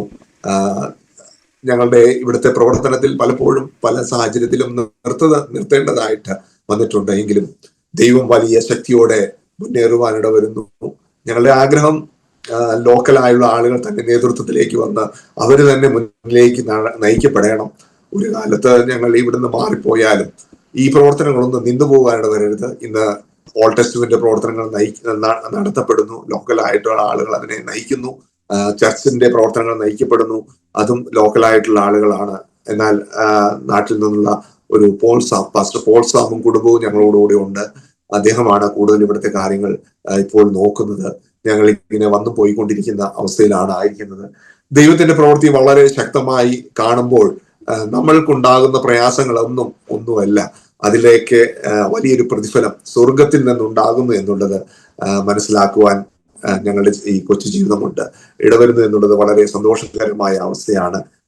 ആരുടെയെങ്കിലും ജീവിതത്തിൽ ഈ ഒരു സുവിശേഷ വേലയ്ക്ക് വേണ്ടി വരുവാൻ ആഗ്രഹിക്കുന്നുവെങ്കിൽ വളരെ ഷാർപ്പായി വളരെ ശ്രദ്ധയോടുകൂടി നമ്മൾ ചെയ്യുന്നുവെങ്കിൽ തീർച്ചയായും ദൈവം വലിയ അത്ഭുതം പ്രവർത്തിപ്പാനിട വരും. വർഷങ്ങൾക്ക് മുമ്പ് ഈ സുവിശേഷ വേലയ്ക്ക് വേണ്ടി ഞാൻ ഡെഡിക്കേറ്റ് ചെയ്യുമ്പോൾ സുവിശേഷം കേൾക്കാത്തടത്ത് പോയി സുവിശേഷം പറയുക എന്നുള്ളതായിരുന്നു വലിയ ആഗ്രഹം. ഒന്നും കാണാത്തടത്ത് പോയപ്പോൾ എങ്ങനെ ആയിത്തീരുമെന്ന് വളരെ വ്യാകുലപ്പെട്ടുവെങ്കിലും ഇന്ന് ഇതെല്ലാം കാണുവാനുള്ള ഒരു വലിയ അനുഗ്രഹം ഞങ്ങളുടെ ജീവിതത്തിൽ ഉണ്ടായത് ആ ദൈവത്തിന്റെ വാഗ്ദത്തങ്ങൾ എപ്പോഴും ഉവ്വ് എന്ന് തന്നെയാണ് എന്ന് ഒന്ന് ഉറച്ചു പറയുവാൻ ഞങ്ങൾക്ക് ദൈവം സഹായിക്കുന്നു. അനേക വിശ്വാസികളെ കാണാനും അനേകം പേരെ ക്രിസ്തുവിൽ വലുതായി കാണാനും എല്ലാം ഇടവരുന്നതിനാൽ ഞാൻ ദൈവത്തെ സ്തുതിക്കുന്നു. ഇന്ന് ഈ പ്രവൃത്തി തുടർന്നുകൊണ്ടേയിരിക്കും. ദൈവം അയച്ചത് ദൈവം പ്രവർത്തിപ്പാട് വരും. പ്രയാസങ്ങൾ പ്രതികൂലങ്ങളൊക്കെ ഉണ്ട്. ഞങ്ങളുടെ കൂടെ വർക്ക് ചെയ്യുന്ന പാസ്റ്റേഴ്സിനെയൊക്കെ പല പ്രാവശ്യങ്ങളിൽ തല്ലും അടിയൊക്കെ കൊള്ളുന്നുണ്ട്. പക്ഷെ അവരൊക്കെ പിന്മാറാതെ ശക്തമായി ഇതിൽ മുന്നേറുന്നു എന്നുള്ളത് വലിയൊരു ദൈവിക അനുഗ്രഹം തന്നെയാണ്. ഞാൻ ചിലപ്പോഴൊക്കെ പ്രവർത്തിക്കുക എന്തുകൊണ്ടാണ് ഇവരിങ്ങനെ നിലനിൽക്കുന്നതിന്റെ കാരണം ഞാനൊന്ന് മനസ്സിലാക്കിയത്, നമ്മൾ വായിക്കുന്നതും നമ്മൾക്ക് ഒത്തിരി ഇൻഫർമേഷൻ ഒക്കെ ഉണ്ട്. പക്ഷെ അനുഭവങ്ങളാണ് ഇവരെ നിലനിർത്തുന്നത്. ഇവരുടെ ജീവിതത്തിലെ ദൈവിക പ്രവർത്തികൾ എന്നേക്കാൾ ഒത്തിരി ആഴത്തിൽ അവർക്കുണ്ട്. ഞങ്ങളുടെ അവിടെയുള്ള ഒരു ഗുരുജി, അദ്ദേഹത്തിന്റെ മോള് ക്യാൻസർ ബാധിച്ചതാണ്. എന്നോട് പറഞ്ഞ് പ്രാർത്ഥിക്കാം. എനിക്ക് ഒരു സംശയമായി പോയി. എന്റെ പിതാവ് ക്യാൻസർ ബാധിച്ചാണ് മരിച്ചത്. ദൈവം സൗഖ്യമാക്കുമോ എന്നൊക്കെ ഒരു സംശയം ഉള്ളിലുണ്ടായിരുന്നു. പക്ഷെ ഞാൻ പറഞ്ഞു പ്രാർത്ഥിക്കാം. ഞങ്ങളുടെ കൂടെ വർക്ക് ചെയ്യുന്ന 2 സഹോദരങ്ങൾ ഞായറാഴ്ചകളിൽ 3 മണിക്ക് നിന്ന് പ്രാർത്ഥിപ്പാൻ തുടങ്ങി. വൈകുന്നേരങ്ങളിൽ അനേക ആഴ്ചകൾ പ്രാർത്ഥിച്ചു. ഞങ്ങൾ ട്രീറ്റ്മെന്റിന് വേണ്ടി റായ്പൂര്, UP, വാരണാസി ഒക്കെ കൊണ്ടുപോയി. അവിടുന്ന് ഡോക്ടേഴ്സ് പറഞ്ഞു ഇനിയൊന്നുമില്ല, 1 വർഷത്തിനകം മരിച്ചു പോകുമെന്ന് പറഞ്ഞ് അവളെ തിരിച്ചു കൊണ്ടുവന്നു. അവള് വീട്ടില് ആയിരിക്കുന്ന സമയത്ത് വീണ്ടും പ്രാർത്ഥിപ്പാൻ തുടങ്ങി. അത്ഭുതം എന്ന് പറയട്ടെ, കുറെ നാളുകൾക്ക് ശേഷം അവളുടെ മരണത്തിന്റെ ഡേറ്റ് പറഞ്ഞ സമയത്തൊന്നും അവൾ മരിച്ചില്ല. അവള് പതുക്കെ സൈക്കിളിലാണ് ചർച്ചിലേക്ക് കൊണ്ടിരുന്നത്. പിന്നീട് അവിടെ ദൈവത്തിൽ പ്രവർത്തിപ്പാടെ വന്നു. അവള് സൗഖ്യം പ്രാപിച്ചു. അവള് നടന്നു വരാൻ തുടങ്ങി. അവളുടെ കണ്ണിന് കാഴ്ച കുറവാണ്, പക്ഷെ അവള് ആരാധനയ്ക്കെല്ലാം അറ്റൻഡ് ചെയ്യും. ആ ഗുരുജി വിശ്വാസത്തിൽ വന്നു. ആ ആ ദേശത്ത്, ആ ആ വില്ലേജിൽ ഇന്നൊരു സഭ ഉണ്ടാകുവാണ് വന്നു. അങ്ങനെ ദൈവത്തിന്റെ പ്രവൃത്തി അവരുടെ ജീവിതത്തിൽ അനുഭവിക്കുന്നത് കൊണ്ട് പ്രതികൂലങ്ങളിൽ അവർ വളരെ ശക്തമായി മുന്നേറുന്നു എന്നുള്ളതാണ് എനിക്ക് മനസ്സിലാക്കാൻ സാധിച്ചത്. നമ്മൾ പറയുന്ന ഈ ദൈവവചനം അവരുടെ ജീവിതത്തിൽ വളരെ യാഥാർത്ഥ്യമായി മുന്നേറുന്നു എന്നുള്ളതാണ് ദൈവം ജീവിക്കുന്നു എന്നുള്ളതിന് ഒരു വലിയ അംഗീകാരം അല്ലെങ്കിൽ വലിയ സാക്ഷ്യം എന്ന് പറയുന്നത്. ദൈവത്തിന്റെ പ്രവൃത്തി ഇന്നും തുറന്നുകൊണ്ടിരിക്കുന്നു. ഇതിലും വലുത് ഈ ദേശത്ത് ഉണ്ടാകുവാൻ ഞങ്ങൾ ആഗ്രഹിക്കുന്നു. അനേക ട്രൈബുകൾ, ഞങ്ങൾ പാർക്കുന്ന ഈ ട്രൈബ് മാത്രമല്ല, ഇതിൽ നിന്ന് അനേക ട്രൈബിലേക്ക് ഇവർ പോയി പ്രവർത്തിച്ച് അനേക ആളുകൾ വിശ്വാസത്തിൽ വരുവാനൊക്കെ ദൈവം സഹായിക്കുന്നു. നമ്മൾ ദൈവത്തിന് വേണ്ടി ഒരു സ്റ്റെപ്പ് വെച്ചാൽ ദൈവം അനേക സ്റ്റെപ്പുകൾ വെക്കുന്ന, അതാണ് ബലഹീനതയിൽ തികഞ്ഞു വരുന്ന ദൈവശക്തി എന്ന് പറയുന്നത്. അത് ഞങ്ങളുടെ ജീവിതത്തിൽ അനുഭവിച്ചറിയുവാൻ ഇടവരുന്നു. അനേക കാര്യങ്ങളൊക്കെ പറയാനുണ്ടെങ്കിലും സമയത്തിന്റെ കുറവ് മൂലം ഞാൻ നിർത്തുകയാണ്. ഞങ്ങളെ ഓർത്ത് പ്രാർത്ഥിക്കുക. Thank you pastor. നല്ല അനുഭവങ്ങൾക്കായിട്ട് നന്ദി പറയുകയാണ്. പ്രത്യേകിച്ചും അങ്ങനെ ഒരു സ്ഥലം തിരഞ്ഞെടുത്ത് അവിടെ പോയി ഒരു പ്രവൃത്തി ആരംഭിക്കുവാനൊക്കെ കർത്താവ് സഹായിച്ചു. ആ വേലയെ കർത്താവ് മുൻപോട്ട് കൊണ്ടുപോകട്ടെ എന്ന് ഞങ്ങളും പ്രാർത്ഥിക്കുകയാണ്. പാസ്റ്റർ പിന്നെ ഇപ്പോൾ ഛത്തീസ്ഗഡിലല്ല, കേരളത്തിൽ താമസിച്ച് പോയി വരികയാണ് ചെയ്യുന്നത് അല്ലേ? അതെ. ഈ ഒരു പോലീസ് കേസ് വന്നതിന് ശേഷം ഞാൻ ഒത്തിരി സമയം ഇവിടെ നിൽക്കുന്നില്ല. വളരെ ലോ പ്രൊഫൈലായിട്ടാണ് ഞാൻ ഇവിടെ നിൽക്കുന്നത്. അത്യാവശ്യം പാസ്റ്റേഴ്സ് മീറ്റിംഗ്, അതുപോലെ സഭകൾ വിസിറ്റ് ചെയ്യുക, അങ്ങനെയുള്ള കാര്യങ്ങൾക്ക് ചെയ്യും. അതിനുശേഷം പിന്നെ ഞാൻ 1-2 മാസത്തിനിടയിൽ ഇങ്ങനെ വരും പോകും, അങ്ങനെയാണ് നിൽക്കുന്നത്. കാരണം അന്ന് പോലീസ് വിളിച്ചപ്പോൾ എന്റെ മൊബൈലും എന്നെ ഒത്തിരി ട്രേസ് ചെയ്യുന്നുണ്ട്. ഞാൻ വാസ്തവത്തില് താടി വളർത്താനുള്ള ഒരു കാര്യം അത് തന്നെയാണ്. എന്റെ ഫോട്ടോയൊക്കെ അവരുടെ ഗ്രൂപ്പുകളിൽ സർക്കുലേറ്റ് ചെയ്തു. ഇവിടുന്ന് പോവുക എന്നുള്ളത് ഒന്ന് ട്രെയിൻ വഴിയും ബസ് സ്റ്റാൻഡ് വഴിയാണ്, 2 ഭാഗങ്ങളിലൂടെ പോകും. അവിടെ എല്ലാം ഇവരുടെ ഏജന്റുമാരുണ്ട്. അപ്പോ എന്തെങ്കിലും രീതിയിൽ പിടിക്കപ്പെട്ടാൽ ഇനിയും എന്നെ കുറിച്ചുള്ള എല്ലാ ഡീറ്റെയിലും അവരെടുത്തു. 3 ദിവസം അവർ വളരെയധികം ഹാർഷായിട്ട് ക്വസ്റ്റ്യൻ ചെയ്തു. ഇന്റലിജൻസ് ബ്യൂറോ, അതുപോലെ CBCID, അങ്ങനെ ഒത്തിരി ഡിപ്പാർട്ട്മെന്റിൽ ഞാനിങ്ങനെ പോയി. അതും ദൈവത്തിന്റെ ഒരു വഴിയാണ്. ഉയർന്ന IPS IAS ഓഫീസേഴ്സും ഒക്കെ ആയിട്ട് സുവിശേഷം പങ്കുവെക്കാനും, എങ്ങനെ ഞാൻ ഇവിടെ വന്നു, എന്താണ് ഒരു പാസ്റ്റർ എങ്ങനെയാണ് പ്രവർത്തിക്കുന്നത്, പാസ്റ്റർ ഒന്നും അവർക്കറിയില്ല, ഫാദർ എന്നാണ് പറയുന്നത്, അതിനെ കുറിച്ചൊക്കെ പറയുവാനും കേരളത്തിന്റെ സുവിശേഷം എത്തിയ ആ ഹിസ്റ്ററിയൊക്കെ പറയാനൊക്കെ ഇട വന്നു. അങ്ങനെ ഒത്തിരി വലിയ ഒരു പ്രവൃത്തി അതിലൂടെയൊക്കെ ഉണ്ടായി. എങ്കിലും അവര് എന്നെ പിടിച്ച സമയത്ത് ആവശ്യത്തിനുള്ള എവിഡൻസ് കിട്ടിയില്ല. പക്ഷെ അവരത് ഒന്ന് മാറ്റിവെച്ചു. ഇനി എവിടെയെങ്കിലും തക്കതായ ഒരു എവിഡൻസോടുകൂടി പിടിക്കപ്പെട്ടാൽ പിന്നെ പുറത്തു വരാൻ പറ്റില്ല. ഇവിടെ അനേകം പാസ്റ്റേഴ്സ് ജയിലിലുണ്ട്. അതുകൊണ്ട് വളരെ ശ്രദ്ധിച്ചാണ് ഓരോ മൂവ്മെന്റും ചെയ്യുന്നത്. ബാഹ്യമായ രീതിയിലെല്ലാം പുറത്തുനിന്ന് സപ്പോർട്ട് ചെയ്യാനുള്ള കാര്യങ്ങളാണ് ഇപ്പോ ചെയ്യുന്നത്. ഇപ്പോൾ ഞങ്ങൾ തുടക്കം മുതലേ ഈ പാസ്റ്റേഴ്സിനെ എല്ലാം ട്രെയിൻ ചെയ്തുകൊണ്ട് അവരെല്ലാം സെൽഫ് സഫിഷ്യന്റ് ആയിട്ട് അവരുടേതായ പ്രവൃത്തിയായിട്ടാണ് അവർ ചെയ്യുന്നത്. അവര് ദൈവത്തോടുള്ള കമ്മിറ്റ്മെന്റോടുകൂടിയാണ് അവർ ചെയ്യുന്നത്. അതൊരു വലിയ ദൈവ പ്രവൃത്തിയായിട്ട് മുന്നേറിക്കൊണ്ടിരിക്കുന്നു. ഏതെങ്കിലും ഒരു ഓർഗനൈസേഷൻ ആയിട്ടാണോ എങ്ങനെയാ പാസ്റ്റർ നമ്മുടെ പ്രവർത്തനങ്ങൾ പോകുന്നത്? ചർച്ചിന്റെ കാര്യങ്ങളൊക്കെ പ്രതികൂലങ്ങൾ വന്നപ്പോൾ ഷാരോ ഫെലോഷിപ്പ് ചർച്ചുമായിട്ടുള്ള ബന്ധത്തിലാണ് പോകുന്നത്. ട്രാൻസ്ലേഷന്റെ കാര്യങ്ങളെല്ലാം ഫെയ്ത്ത് തിയോളജിക്കൽ സെമിനാരിയുടെ കൂടെയാണ് ചെയ്യുന്നത്. ന്യൂ ടെസ്റ്റ്മെന്റ് ചെയ്തിരുന്ന സമയത്ത് വിക്ലിഫ് ഇന്ത്യ എന്ന് പറയുന്ന ഒരു ഓർഗനൈസേഷനിലായിരുന്നു. എന്നാൽ സഭകളുടെ പ്രവർത്തനങ്ങൾ വന്നപ്പോൾ കൂടുതൽ സഭയിലേക്ക് ഇൻവോൾവ് ആവേണ്ടി വന്നതുകൊണ്ട് ഞങ്ങളൊരു ഇൻഡിപെൻഡന്റ് രീതിയിലാണ്, കൂടുതൽ ഉത്തരവാദിത്തങ്ങളും ഞങ്ങളുടെ രീതിയിലാണ് പോകുന്നത്. കാരണം സഭാ പ്രവർത്തനങ്ങൾ ഓർഗനൈസേഷന് മറ്റ് ഫണ്ട് കൊണ്ടുവരുന്നതിലൊക്കെ പ്രശ്നങ്ങൾ ഒത്തിരി ഉണ്ട്. അതുകൊണ്ട് ആ രീതിയിലാണ് ഇപ്പോൾ പ്രവർത്തനം മുന്നോട്ട്. ദൈവം സഹായിക്കട്ടെ പാസ്റ്ററെ. പാസ്റ്റർ എല്ലാ കാര്യങ്ങളും പറഞ്ഞെങ്കിൽ വിട്ടുപോയി എന്തെങ്കിലും അനുഭവം പറയില്ലെങ്കിൽ നമ്മുടെ പ്രേക്ഷകർക്ക് വേണ്ടി പാസ്റ്റർ പ്രാർത്ഥിക്കാം. നമ്മൾ മുമ്പേ പറഞ്ഞ ആ ഒരു കാര്യമുണ്ടല്ലോ, ഞാൻ ഇനി വേറൊരു ക്ലിപ്പായിട്ട് എടുക്കാം, അതിപ്പം പറയണ്ട. ഇപ്പം പ്രാർത്ഥിച്ച് കൺക്ലൂഡ് ചെയ്തിട്ട് നമുക്ക് സ്റ്റോപ്പ് ചെയ്തിട്ട് ഒന്നുകൂടെ എടുക്കാം. ശരി, പാസ്റ്റർക്ക് വിട്ടുപോയ കാര്യങ്ങൾ എന്തെങ്കിലും ഉണ്ടെങ്കിൽ പറയാം. മിനിസ്ട്രി സംബന്ധമായിട്ടുള്ള ജീവിതാനുഭവങ്ങൾ എന്തെങ്കിലും ഉണ്ടെങ്കിൽ പറയാം. ഇല്ലെങ്കിൽ നമ്മുടെ പ്രേക്ഷകർക്ക് വേണ്ടി ചുരുക്കമായിട്ട് പ്രാർത്ഥിച്ച് നമുക്ക് ഈ സെഷൻ വൈൻഡപ്പ് ചെയ്യാം. സ്വർഗ്ഗസ്ഥനായ ഞങ്ങളുടെ പിതാവേ, നന്ദിയുള്ള ഹൃദയത്തോടെ സ്തുതിക്കുന്നു. ദൈവമേ, പല സാഹചര്യങ്ങളിലായിരിക്കുന്ന ഞങ്ങളെല്ലാം അങ്ങയുടെ മാസ്റ്റർ പ്ലാനിൽ അങ്ങ് മുന്നിലേക്ക് നയിക്കുന്നതിനാൽ സ്തോത്രം ചെയ്യുന്ന കർത്താവേ, ഈ കേൾക്കുന്നവരുടെ ജീവിതത്തിൽ കർത്താവിന് വേണ്ടി പ്രവർത്തിപ്പാനുള്ള വലിയ ഒരു ദൈവിക ബേർഡൻ നീ നൽകണമേ. മുമ്പിലേക്ക് ഒത്തിരി കാര്യങ്ങളെ കണ്ടുകൊണ്ട് വ്യാകുലപ്പെടുവാൻ വരാതവണ്ണം ദൈവം ഏൽപ്പിച്ചിരിക്കുന്ന ഉത്തരവാദിത്തങ്ങൾ കർത്താവെ ഈ ചെറിയ ജീവിതത്തിൽ, കൊച്ചു ജീവിതത്തിൽ ചെയ്തു തീർക്കുവാൻ അവർ കൃപ കൊടുക്കണമേ എന്ന് പ്രാർത്ഥിക്കുന്ന കർത്താവെ, ദൈവം പ്രോമിസ് ചെയ്തത് ദൈവം നിവർത്തിക്കുന്നു എന്നുള്ളത് ദൈവമേ അടിയങ്ങളുടെ ജീവിതത്തിൽ ഞങ്ങൾ അനുഭവിച്ചതാണ് കർത്താവെ.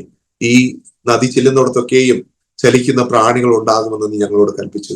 അനേക സ്ഥലങ്ങളിൽ യേശുവിനെ അറിയുന്ന അനേകം ജീവനുകൾ ഉണ്ടാകുന്നതിനാൽ നന്ദിയോടെ സ്തോത്രം. ദാഹത്തോടെ ആയിരിക്കുന്ന അനേകം ആളുകളുണ്ട്. അനേകം പേരെ നീ അയക്കണമേ എന്ന് പ്രാർത്ഥിക്കുന്നു. കൊയ്ത്ത് വളരെയുണ്ട്, എന്നാൽ വേലക്കാരോ ചുരുക്കം.